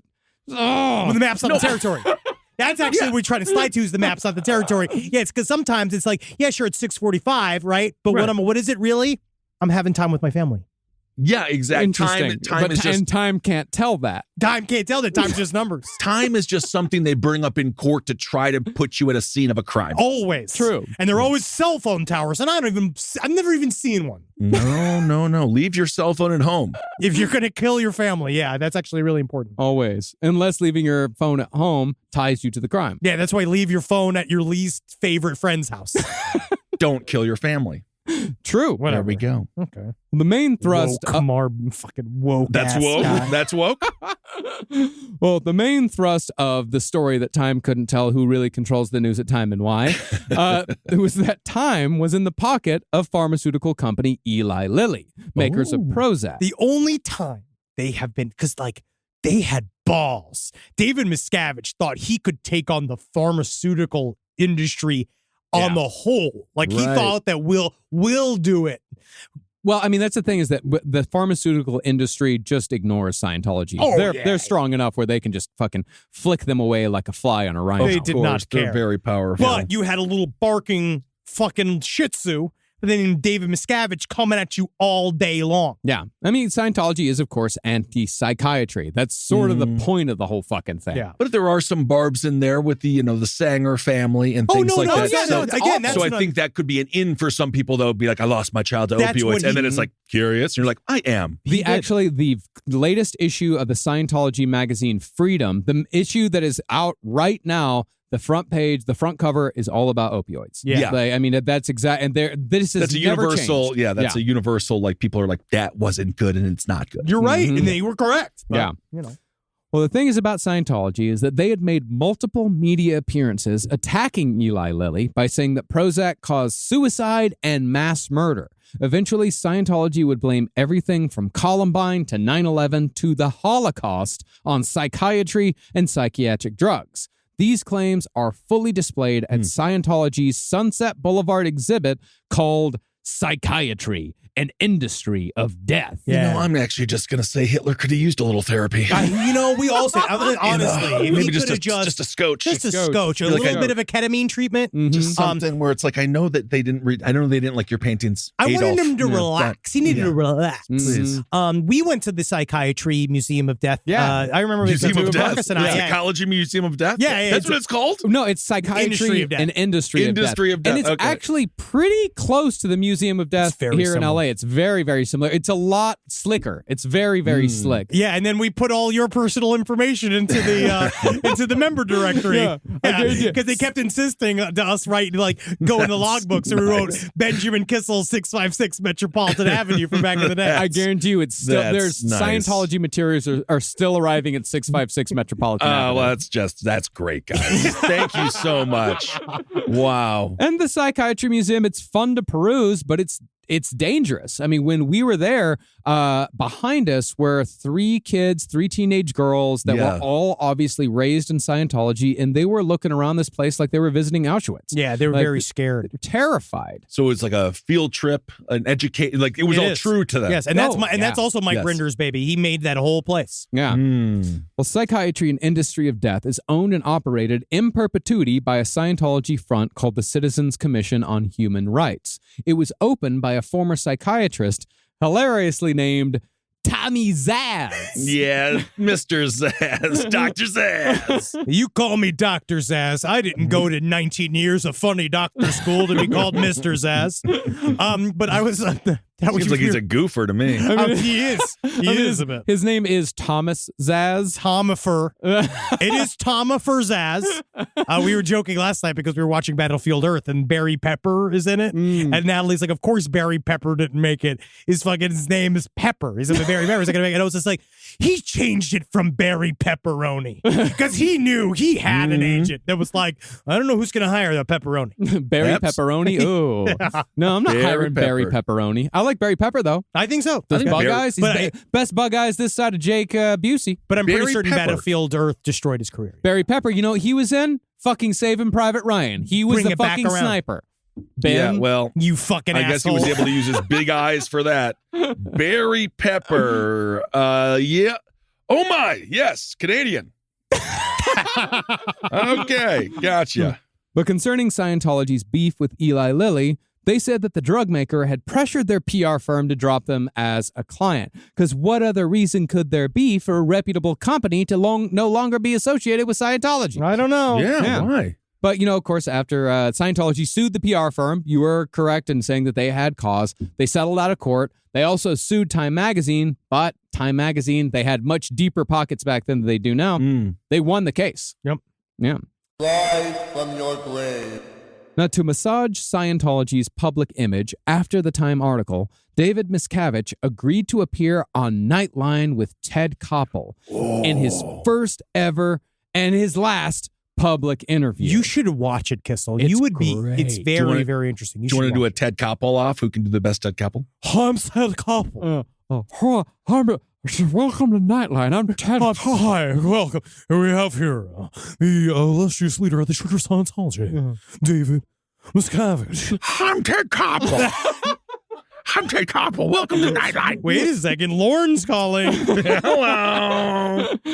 Now, in this interview, Miscavige definitely went with L. Ron Hubbard's always attack, never defend strategy. Even though David Miscavige does look significantly smaller than Ted Koppel, even though Ted Koppel is only an inch taller than David Miscavige. Ted Koppel's 5'4". I'm saying it does prove your point from last episode. He's very compact. David Miscavige is 5'3" of pure sinewy muscle. You're right, but he's Wolverine. He has very little shoulders. Yeah. That's what keeps me from being big. Is smaller, sloping shoulders. If I had bigger shoulders, I'd look like a bigger guy because my middle is wide. Ah.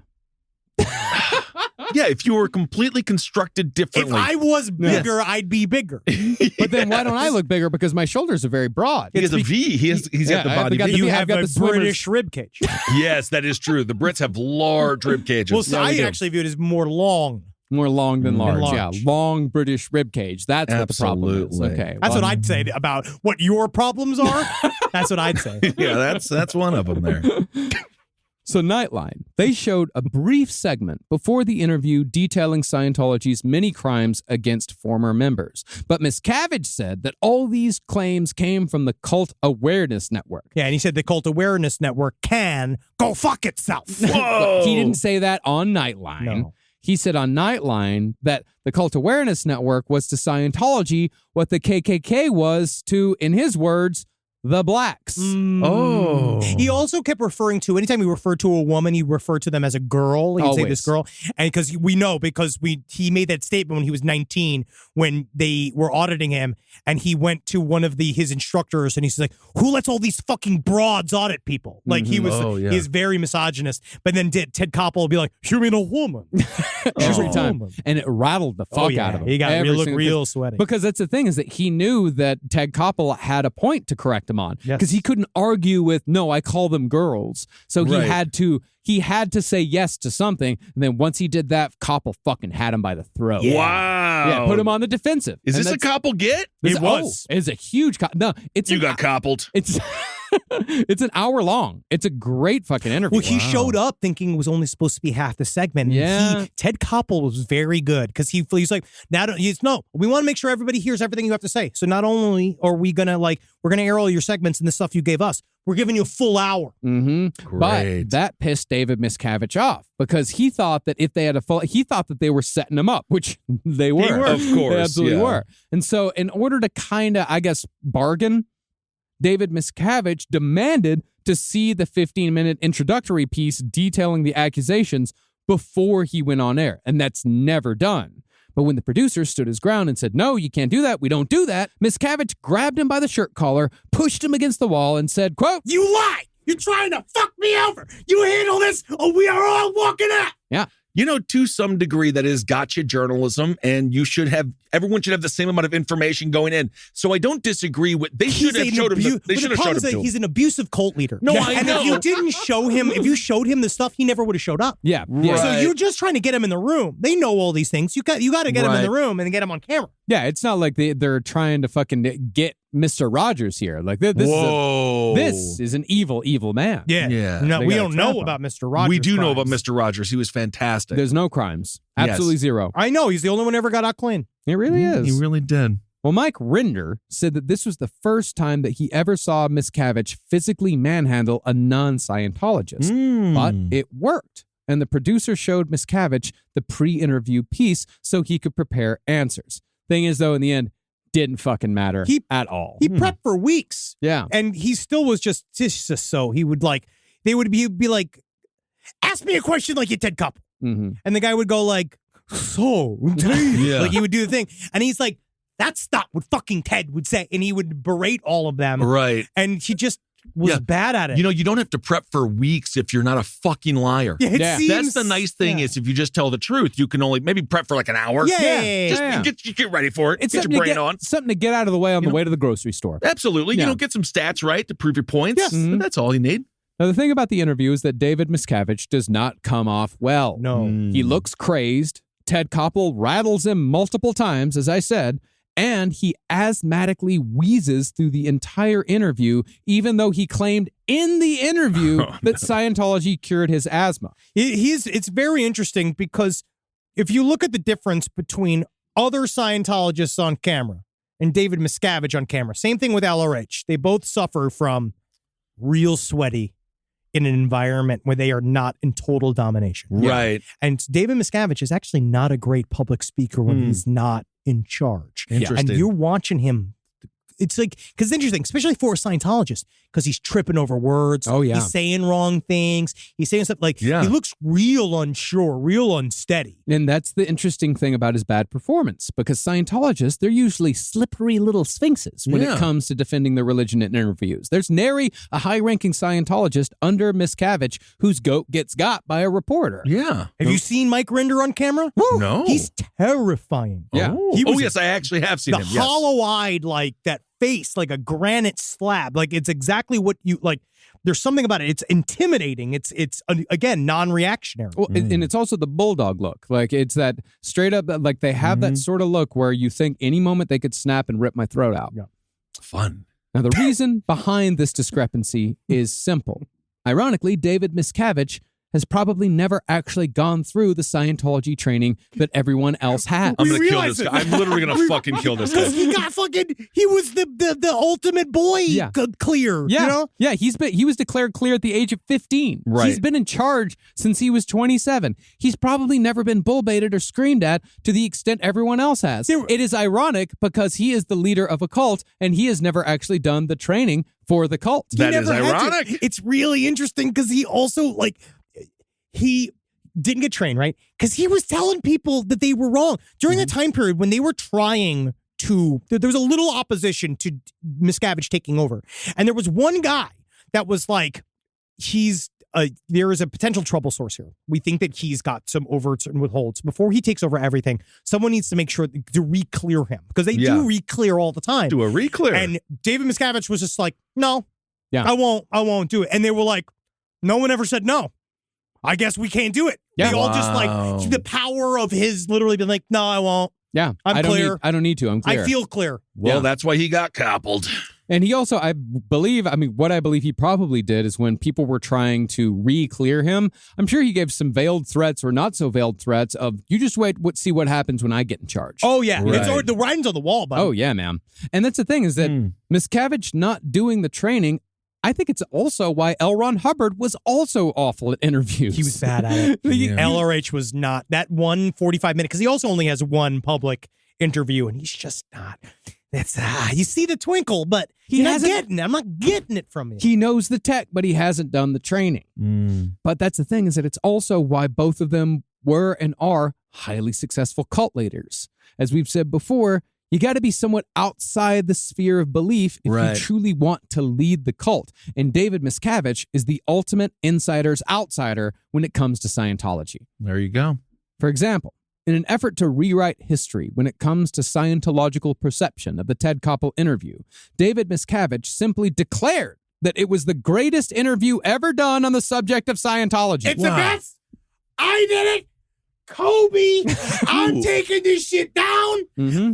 If only I knew anyone else that uses this technique. Mm-hmm. Additionally, when Ted Koppel was awarded an Emmy for ripping Miscavige to shreds, Miscavige said that Koppel won because Miscavige was so good, not Koppel. Yeah, he said he made himself his own replica Emmy. Yeah, he made his own replica Emmy and he put it in his office so he could say, like, remember when I did that? Remember when I was the best interview ever? Let's all just face it. Yeah. I'm a great get. Yeah. Wow. Right? People want me on there. I got past. He's bringing me to the couch next time. Mm-hmm. Well, That's awesome. Some people said that he kept it in his office. Other sources said that he kept it in the lounge so everyone could see it Everyone all the could time. see his fake Emmy. Yeah. Yes, it's an Emmy. It's EMMIE.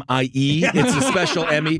That is it's like Craig Elo being like, yeah, I'm the reason Michael Jordan hit that shot over me. Without me playing bad defense, Michael Jordan would he even be Michael Jordan? I set him up for that picture because I saw the photographer and be like, this is going to be a good one. Yeah.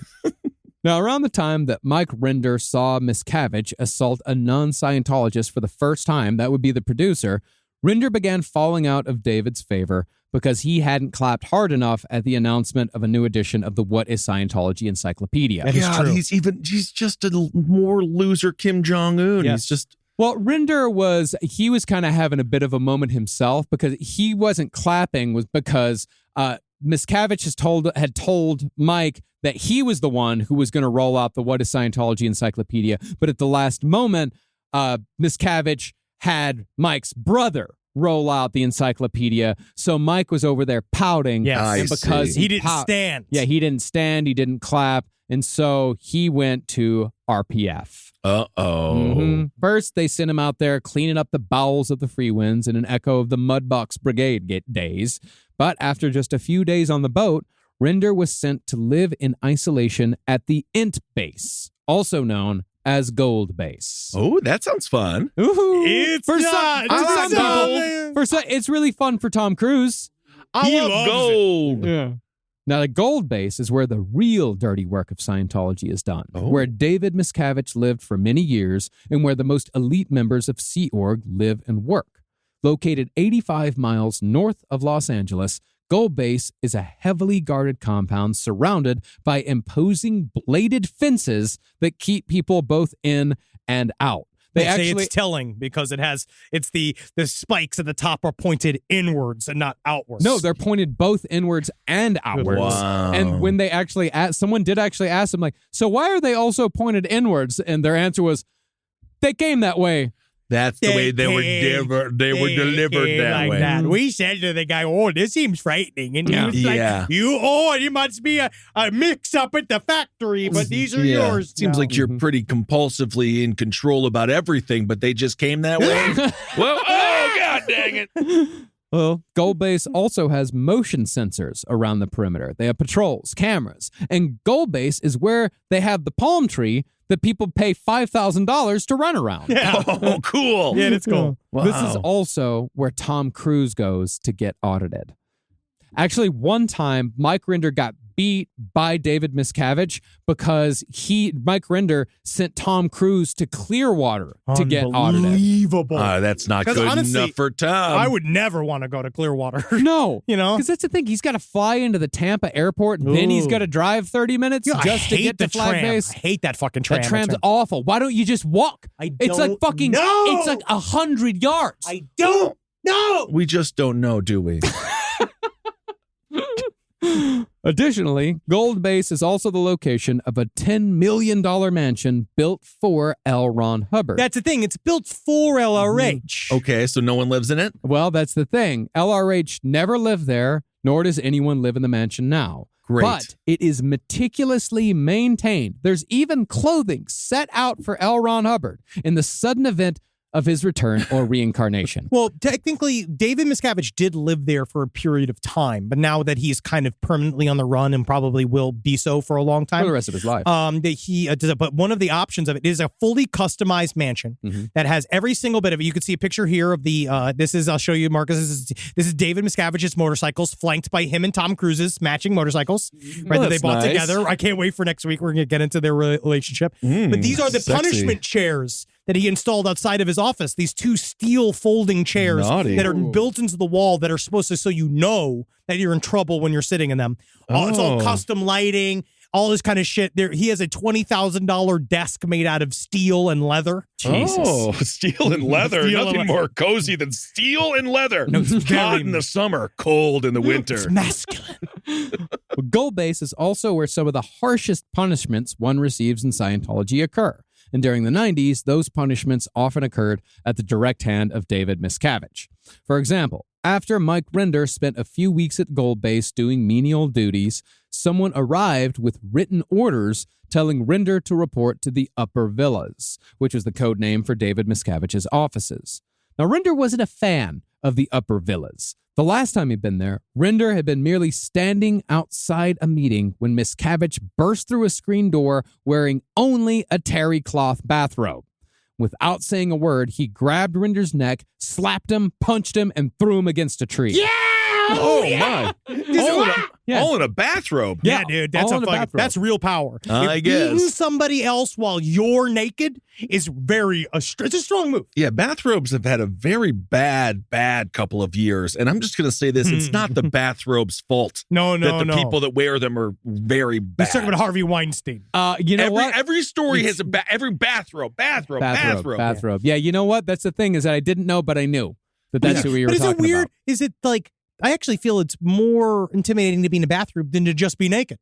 I feel if you're just naked, I mean, obviously, there's a lot of No, stuff's I going happening. actually think the I- bathrobe is too protective because if you're naked, you can you got a chance to really scrape them up. I actually think that the bathrobe is a disadvantage because what it I'm gives saying. the person a lot more to grab onto Like a and to bring gi. you down to the floor. Yeah. I come out naked, covered in soap, soaped up, right? Because that's what you do too. You got a soap, and then you got the soap that you covered yourself in, and 2 socks. You're swinging those around. Right. All of a sudden, you're a prison tornado. There you go. Prison Can't catch tornado me. Henry Zabrowski. Absolutely. Until it's lockdown. You have to go to bed and your roommate is David Miscavige and then he beats the living shit out of you. I'm afraid. That would be scary, dude, because he would fit well in prison. Yeah. David Miscavige at 5'3"? Oh yeah, he's perfect for prison. Yeah. He can't wait. Yeah. Well, covered in mud with a bleeding lip, Rinder was led to the Gold Base Officers Lounge by David Miscavige. Again, he poured him a glass of scotch, said, "This is going to make you feel better." Then he just turned around and walked away. That was his little thing. He liked to smooth over. He used to do this thing. He'd beat the shit out of you and then act like it didn't happen. And then again, it's all abusive techniques. This is just, it would just remind, like, something, just choke this little guy out. But dude, he's I so know. strong. I He's know. so I mean, you could still, he's still incredibly strong. 5'3". You can choke him out. You can kill him. Well, he's got- I don't well, know, he's- man. You he's could got- kill him, Marcus. I guarantee you would beat up him. He has no. goons. Yes. He doesn't go. He's not doing this by himself. No, I know, but he's without- got goons next to him that are there to jump as well. Marcus, you're surprisingly strong. You grew I up on a am. ranch. You can pick up a pig. I can pick up a pig. You can pick up David Miscavige. You can I pick him think- up and break him. I don't know. I don't No, know if you can deal thi- with it. I don't think so, I think man. you guys are giving him too much power. I'm just saying it's could, reaction you, time. could you pick up a bowling ball and break it with your bare hands? No. Okay, I then. would bowl with it. But the idea of like, I would love to see the fight. That would ruin the entire night. I would pay legit money to watch you physically fight David Miscavige. No, I think it would be I'd great. have to Like, train. if you put David Miscavige against like Kane. I mean, that's it's an over. fight. It's an incredible Because fight. he's jumping off the ropes. Because he loves the flying I don't know. He's clothesline. still 110 pounds. But he's too small to grab, though. Yeah, he's snicking around your big swollen ankles. Yeah, you can't that's- even get down and get there. All right. Be like catching a mouse with your bare hands. It's going to be difficult. tough. I know. A hard little mouse. But while physical violence came at the hands of David Miscavige often, it was constantly rationalized by senior staff as necessary. In their view, the person on the receiving end must have done something terribly wrong to make David so angry, because Scientology is built on the principle that everything bad that happens to you is your fault and your fault alone. You pull it in. Mm-hmm. Now, although Scientology eventually came to be seen as an unstoppable and terrifying monolith, it was almost felled in 1993. That year, a tax bill of $1 billion came due because Hubbard had decided in 1973 that if the church wasn't going to be granted tax-exempt status, it was just going to stop paying taxes. Wow. I tell you, it does work for a while. For a bit. But they Then you asked for the money. They come for the Yeah, money. You didn't pay taxes because you didn't realize you were going to get a refund. Well, I just couldn't figure out how to do that. when we were too stupid not to pay taxes, Yes. technically we could have gotten money back. But then the bill for those taxes showed up the moment I received a real paycheck, which I also Yes. found oddly coincidental. Weird. It's like they're watching you. What? Well, at the Don't. I'm good now. I'm up. I I'm love current. the IRS. I'm current. I love the I'm IRS. current. We're Damn it. current. We're current. We're all current. All three of us. We're current. I'm clear. Well, at the time, Scientology only had $125 million in the reserves. I say Wow. only comparatively Yeah, to $1 because billion. What happened to all the money? I mean, it's a Spent thing. it. There's a It lot was of all cash. pilfered and stolen. You're spreading all over the world. There's a Yeah. lot of stuff going on. And then he also became upset. He became really obsessed with live shows and putting Did up he really? extravagant. Yes, these big every year. Like Ron Miscavige talks about in the book Yeah. about how like eventually like they were doing so many special events and they were a nightmare because he'd have to be in control of every single thing. But videos had to be shot, music had to be recorded, things had to Right. be written, all this kind of stuff. And he was just dumping money into it. Mm-hmm. Well, since Scientology owed $1 billion to the IRS and they only had $125 million in their coffers, Right. Miscavige escalated the war against the IRS for the final time. Now, Miscavige's strategy for taking on the IRS was fairly boilerplate when it came to litigation, especially corporate litigation. He continued bombarding them with lawsuits from Scientology proper, but he also got individual Scientologists to bring 2,300 more suits against the IRS. Okay. Miscavige also ran ads using images of John Wayne and Willie Nelson to remind the public that the IRS attacked beloved icons on the regular. You better leave Willie alone. John Wayne, who cares? Fuck Willie John Wayne, Nelson- but yeah, exactly. Fuck I John felt Wayne. bad. John for Wayne was a Willie Nazi, yeah. My grandfather Herbert hated John Wayne because he said he's just an actor. Well, he Nelson. is. He was in a cowboy. Your grandfather was a cowboy either. No, but that's why he didn't like John Wayne. Oh. Because he's just an actor. He was a fraud. He was a phony. Well, The he was Kissels- just an actor. He always was an actor. You never should have thought he was a real cowboy. Yeah. No, he didn't think he was a real cowboy. He just thought he was a fraud. He was. That's the Thorstad. He's an actor. He's an actor. His Fraud. Well, in addition to that, Scientology also ran ads offering huge rewards for IRS whistleblowers. Nice. But what went over the line was when Scientology hired private investigators to dig up dirt on IRS employees. This information was used to launch a magazine still going today called Freedom. Freedom. Yeah. Nice. And, That's the one that I talked about earlier that had the opioid cover. and of course, the IRS investigator was Erwin R. Shyster. Well, I remember him. Yeah. Remember that wrestler? Yeah, IRS. IRS, you get it. He was a heel. I remember. And that's the thing is that Freedom, those early issues, they were filled with salacious stories about IRS agents drinking and fucking like animals. Man. That's what I want to hear about. But they wish. Yeah. I mean, because I would be like, yeah, sure. I hope he's sucking dick. Yeah, no, He's accountants fucking get what a down. boring to up. You know what I mean? Like, I hope he Yeah. has a fun side life. Hey, Peggy, it's not the external revenue service, okay? It's the internal, if you know what I mean. Let's get up in there. Yeah. But after they printed these magazines filled with salacious stories about the IRS, they then handed out the magazines in front of the IRS. And then Yeah. the IRS is like, why do we have all these new recruits? They said that they want to come and have a good time. Yeah, they say they're here for the eternal party. What? Additionally, Scientology changed their logo to make it look more like a religion. You notice how Scientology has that cross? Yeah. They added this in the early 90s to help them get tax-exempt status. There's nothing about crosses or Christianity anywhere in Scientology. Nothing. And the cross, if you'll notice, is much more prominent in Scientology centers in the Bible Belt. It's very smart. Yeah, the one in Nashville, the one in Tennessee, like the one in Nashville you see, like, is that gigantic. crucifix, and you kind of like, oh, that's an S. Yeah, the one in Nashville is huge. The one in Indianapolis is fucking gigantic. I've seen a surprising amount of Scientology centers during our travels around America. Absolutely. Oh, yeah. They're everywhere. Every city, they did a good job. In that way, I suppose so. But it did help people to think of Scientology as a religion. And some religious scholars began publicly comparing them to Buddhists or Catholics in increasingly strained ways. Just because they had to. They had to. And when it came, and that's the other thing too, is that like if you're, a religious scholar, you're getting asked to be on TV. I mean, you're getting, whatever. You're You're do getting out there whatever. being like, yes, Jesus was gay. He was a pedophile. Yes. It's in the writing. Do the reading. But when it came to the private fight, though, Miscavige personally and allegedly extorted a top government official. In a meeting with the IRS commissioner, Miscavige allegedly said that all the lawsuits would stop and the fuck stories in Freedom Magazine, they'd all go away. They'd all just go away. If and only if Scientology got tax-exempt status. But it's so hard to tell the government you're not going to give them money anymore. They get salty. They get sad. And really, the IRS did try holding out, despite the fact that their funding was being rapidly drained and trying to defend all those lawsuits. And they might have made it, if not for the massive government fuck-up involving the Branch Davidians at Waco. Yeah, Waco. It changed the entire game. Yeah, we got the Ruby Ridge, and then Waco, and then the FBI and the CIA. Well, I guess FBI was just like, let's not. Yep. Yeah. Well, it wasn't really about, because Ruby Ridge was more about, get off of my lawn, sort of like government overreach type shit.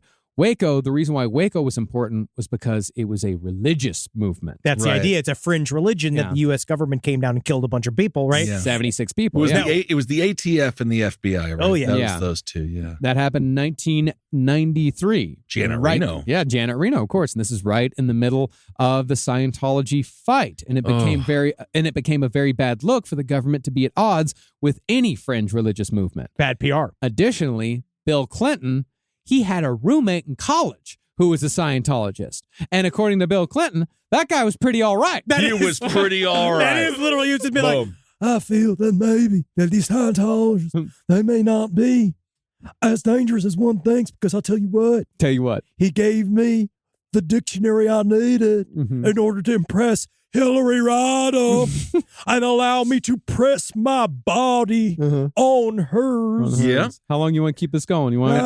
Can you say the sentence everyone does? I did not There you go. have sexual relations with that woman. Really I didn't good. know they had sexual Really relations good. with that Wow, woman. Good. Daryl Hammond, everybody. An impression of an impressionist I'm going doing to Bill buy Clinton. 30 Rock. I'm going to buy a wrecking crew. I'm going to knock it down. I'm going to rebuild it as Henry Zabrowski's re-education center. You guys are going to see. You're going to love it. Rise from your grave. Well, in order to just get Scientology out of the federal government's hair, the IRS granted them tax-exempt status in 1994. Wow. The war is over. Yeah. Seriously, that's a big fucking win, That's dude. what David Miscavige It's said. $1 billion win. Yeah, he announced their victory at a gathering in Los Angeles in which 10,000 Scientologists attended, standing on a ridiculously large stage in a tiny little tuxedo. Little boy's tuxedo. Absolutely. Little boy's tuxedo. Yeah. He declared. He probably shops at that 5'8" and under store that is also really the short. one over in Ventura. Did that close down? I hope not. Yeah, it came up short I'm going to kill you. in the budget this year. David Miscavige has his clothes made custom. Yeah. Oh, okay. Yeah, he has to. Well, He literally has to. Yeah. It's like when you see a squirrel in a little suit on jet skis. The original, technically David Miscavige is the original Boss Baby. Yeah. Same size. well, in this gathering, he declared that the 30-year-long battle for tax-exempt status was over. All right. They set off fireworks. All the fucking streamers came down. It was, and then he continued talking for another 2 hours. Whoa, well, okay, we celebrated, but now we have to sit here and listen? Very much so. It is a 3-hour-long presentation. He spends an hour on a PowerPoint presentation telling everyone, preparing everyone for the moment, talking about every single thing that they'd done leading up to that moment. He said, the war is over. The fireworks go off, and then it's 2 more hours of PowerPoint. Oh, they must have felt like the South Park boys taking acid at the Oscars. I didn't know this thing was so long. Oh, yeah. Now, we would play a clip of that if Scientology wasn't so gung-ho about keeping it off the internet. But the reason why we don't have a lot to fear from Scientology other than that is because of the very medium on which this podcast is being distributed. Yep.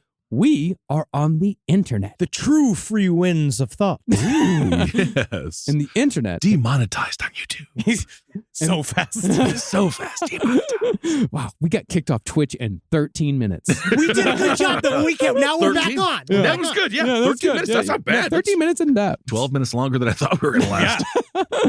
But the internet has been, more than anything, Scientology's biggest Achilles heel. Oh, yeah, because David Miscavige discovered through Mike Rinder that all of the secret teachings of the OTs were immediately leaked Oh, my God. to the internet. And then his job became, David Miscavige being like, you're going to eliminate all traces of our work off the internet. Have fun, yeah. Yeah, and it was very difficult. That is one of the ultimate ironies here as well. A tech-based cult didn't predict the internet was going to have all information and knowledge. Well, in that, you're misunderstanding the usage of the word tech.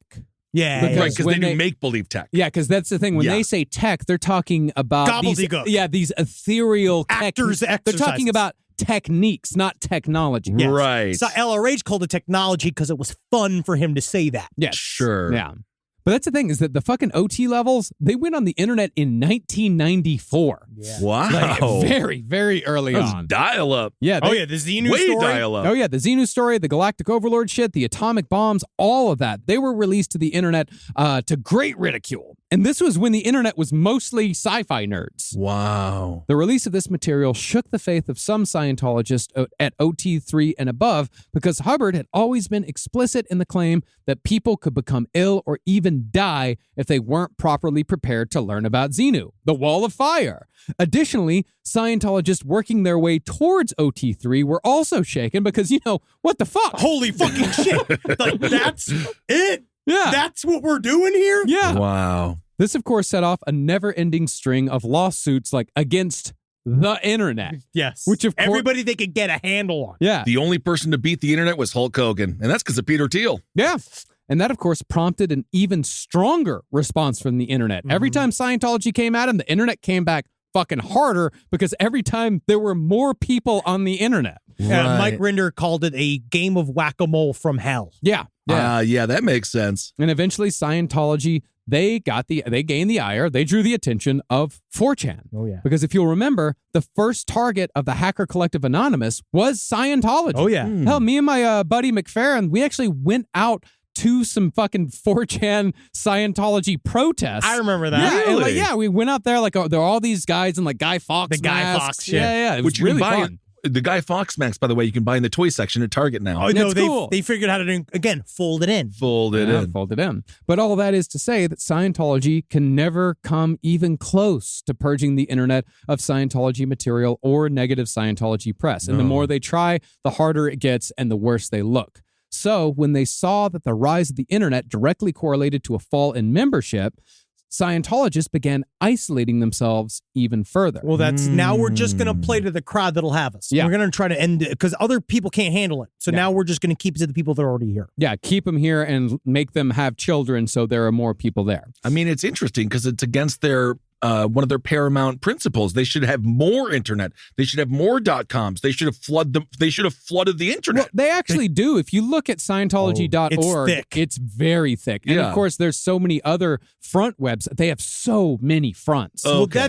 that's why it's so difficult to research the subject and Yeah. get into it is because there's so many avenues of information and you don't know what's real and what's not real. Right. There's stuff that's flooded. And then, I go to a lot of the you go to, pages, various bulletin pages and that kind of stuff where you have people talking about it openly, forums, talking about stuff. That's interesting. But again, You know, you get one side, Scientology, propaganda, and then you have defectors, and they're also going to be super mad. So you're trying to put it all together. It's a miasma. Mm-hmm. Oh. Well, this eventually led to the policy of disconnection being used as a punishment for Scientologists who leave the church. Because once you leave Scientology, everything about Scientology is available in seconds in a thing that's in your fucking pocket. Right. Consequently, a culture of captive Scientologists was created in which people remain in the church not because they believe, but because they don't want to be separated from their families. Famously, this is what happened between Nicole Kidman and her children when she left Tom Cruise. Oh. They cut her off. The kids disconnected. They consider her an SP to this day. They got to the kids. She doesn't speak to them. Dude, that story with Siri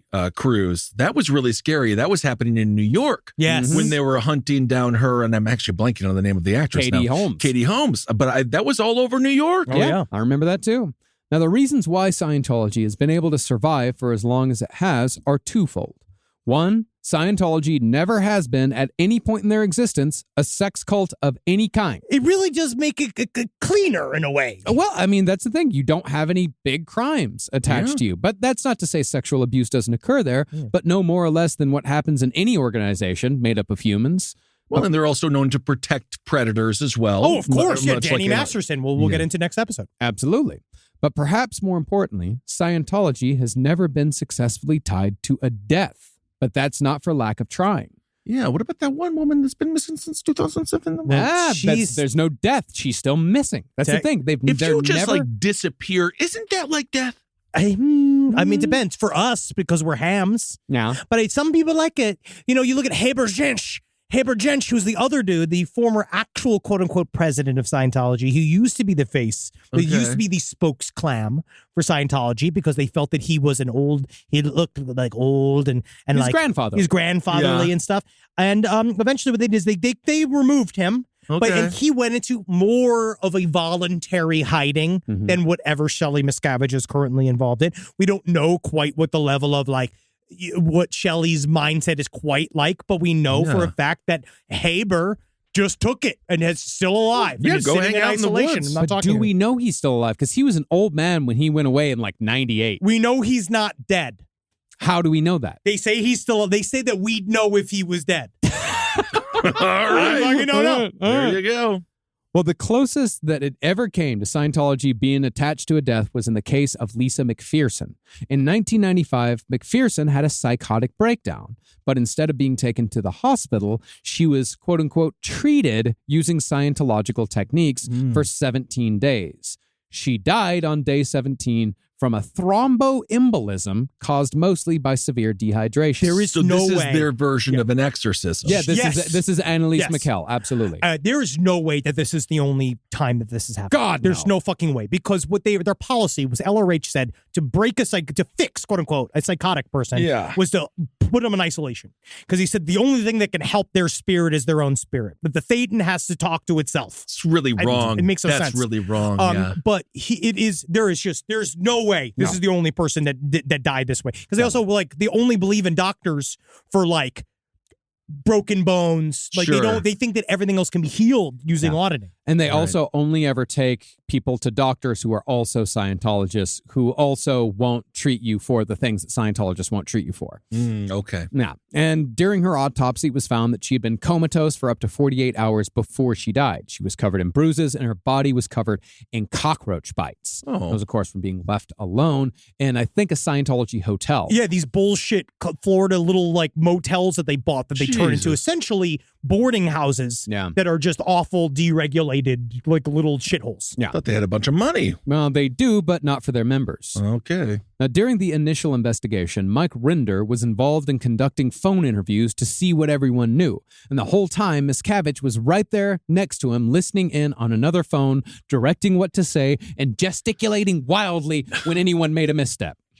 God, can you imagine being on the phone with that little man just being like, "No, tell him this. Tell him how you wrote. Tell him this." Ooh. Yeah.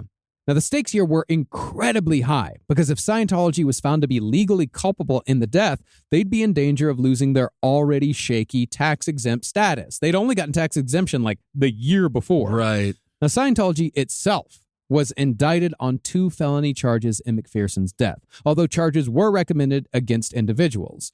But all this happened in Clearwater, Florida. The bastion of freedom. Yes, flag base, the official headquarters of Scientology. This meant that Miscavige was playing on his home turf. And since so much was at stake, they dispatched their biggest, creepiest, toothiest smile to charm whoever he could. Who? Well, a political consultant who had close connections to the attorney who filed criminal charges against Scientology for McPherson's death, she was quite suddenly hanging out with who else but Tom Cruise. Yeah, man. They brought in the big gun. He does his tiny own guns. He does his own stunts. Yeah.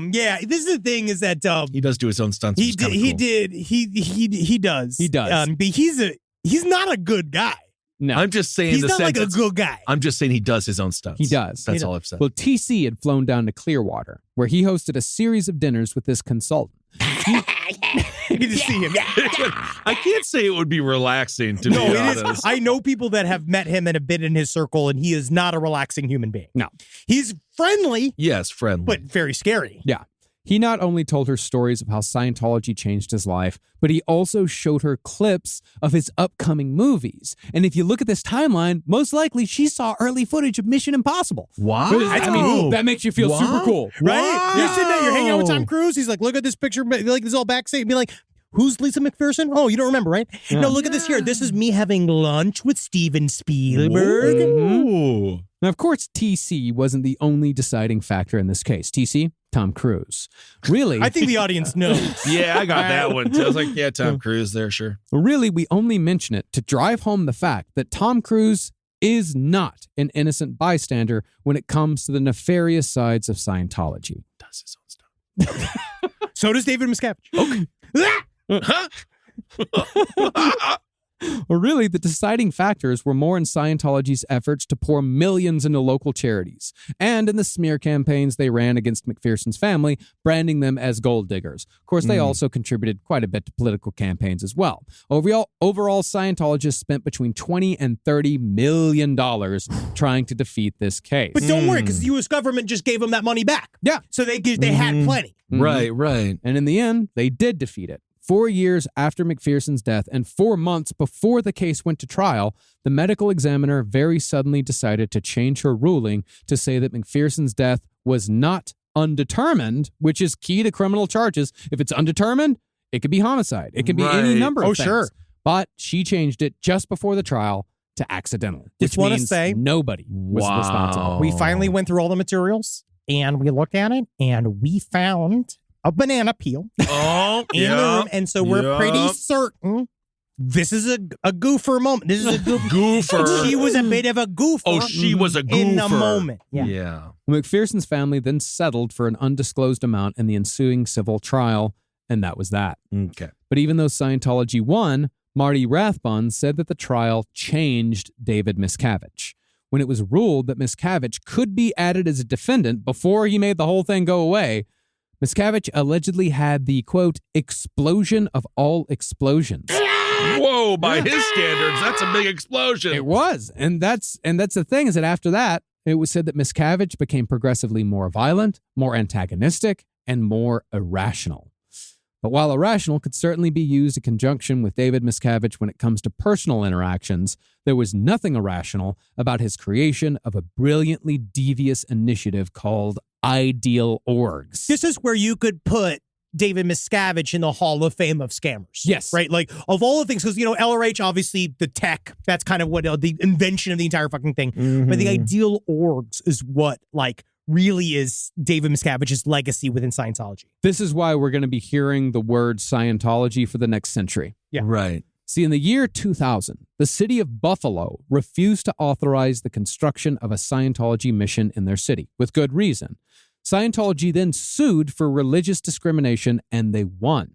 And the door was open for Scientology to play the same game Catholicism has been playing for centuries, the game of real estate. Oh my boy. God. Big Islam boy time. didn't even get a fucking temple 5 miles away from the site of 9/11. Yeah, and man, Scientology was able to get a place in Buffalo because of dude. religious freedom. Big boy games, buddy. They're finally in the mix. They're doing it like real religions do it. Mhm. Wow. Scientology could now buy whatever building they wanted, wherever they wanted in America. And of course, if you can buy whatever you want in America, that goes a long way towards buying shit anywhere else. Right. And this initiative helped turn Scientology into a global real estate empire of empty rehab centers, empty tech centers, and empty headquarters. Because the key is to also buy historical buildings. Mhm. You buy buildings that the government's already protecting wherever you're buying them. And so you also can't they don't have the same regulations. They can't get torn down. Nope. Like they can't get taken from you because now you're like lording over these important historical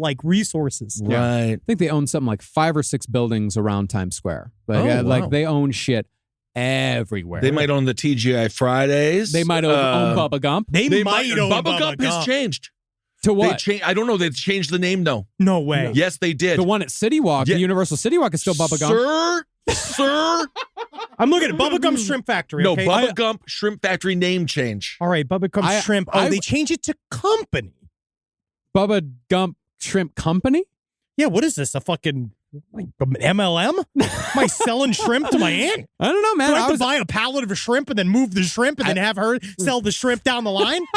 I went and saw a movie at Universal City Walk like 2 weeks ago, and I walked right past Bubba Gump Shrimp Company. No, it's less emphasis on shrimp. Yeah, they are. They're saying here they're moving towards a less shrimp world. Yeah. So Good luck. Good day It's for the gonna a lot- shrimp. You're gonna have to change a lot of signs. You really are. When it Bubba comes to the Gump Bubba Gump Company. insect pulp company. Well, this, some believe, is where the majority of Scientology's money is kept today, the Oh, yeah. real estate. And it's believed Makes that it's sense. pretty much the only reason why Scientology still exists at the visibility level that it does, especially considering how much its historically low membership numbers have plummeted since the internet. I mean, at most, they've ever had, 30,000, I think, has been surmised. That's the most members Wow. Scientology That's has it, huh? ever had. Yes. Well, I think they might have had bigger numbers in the beginning. Maybe. But we'll get next week. I'm going to do more of a current rundown. Cool. Now, Scientology has always been an organization of punishment for the people who they feel have wronged their organization, both internally and externally. But around the mid-2000s, right before David Miscavige's wife went missing, he turned up the volume internally when it came to the physical and mental torture.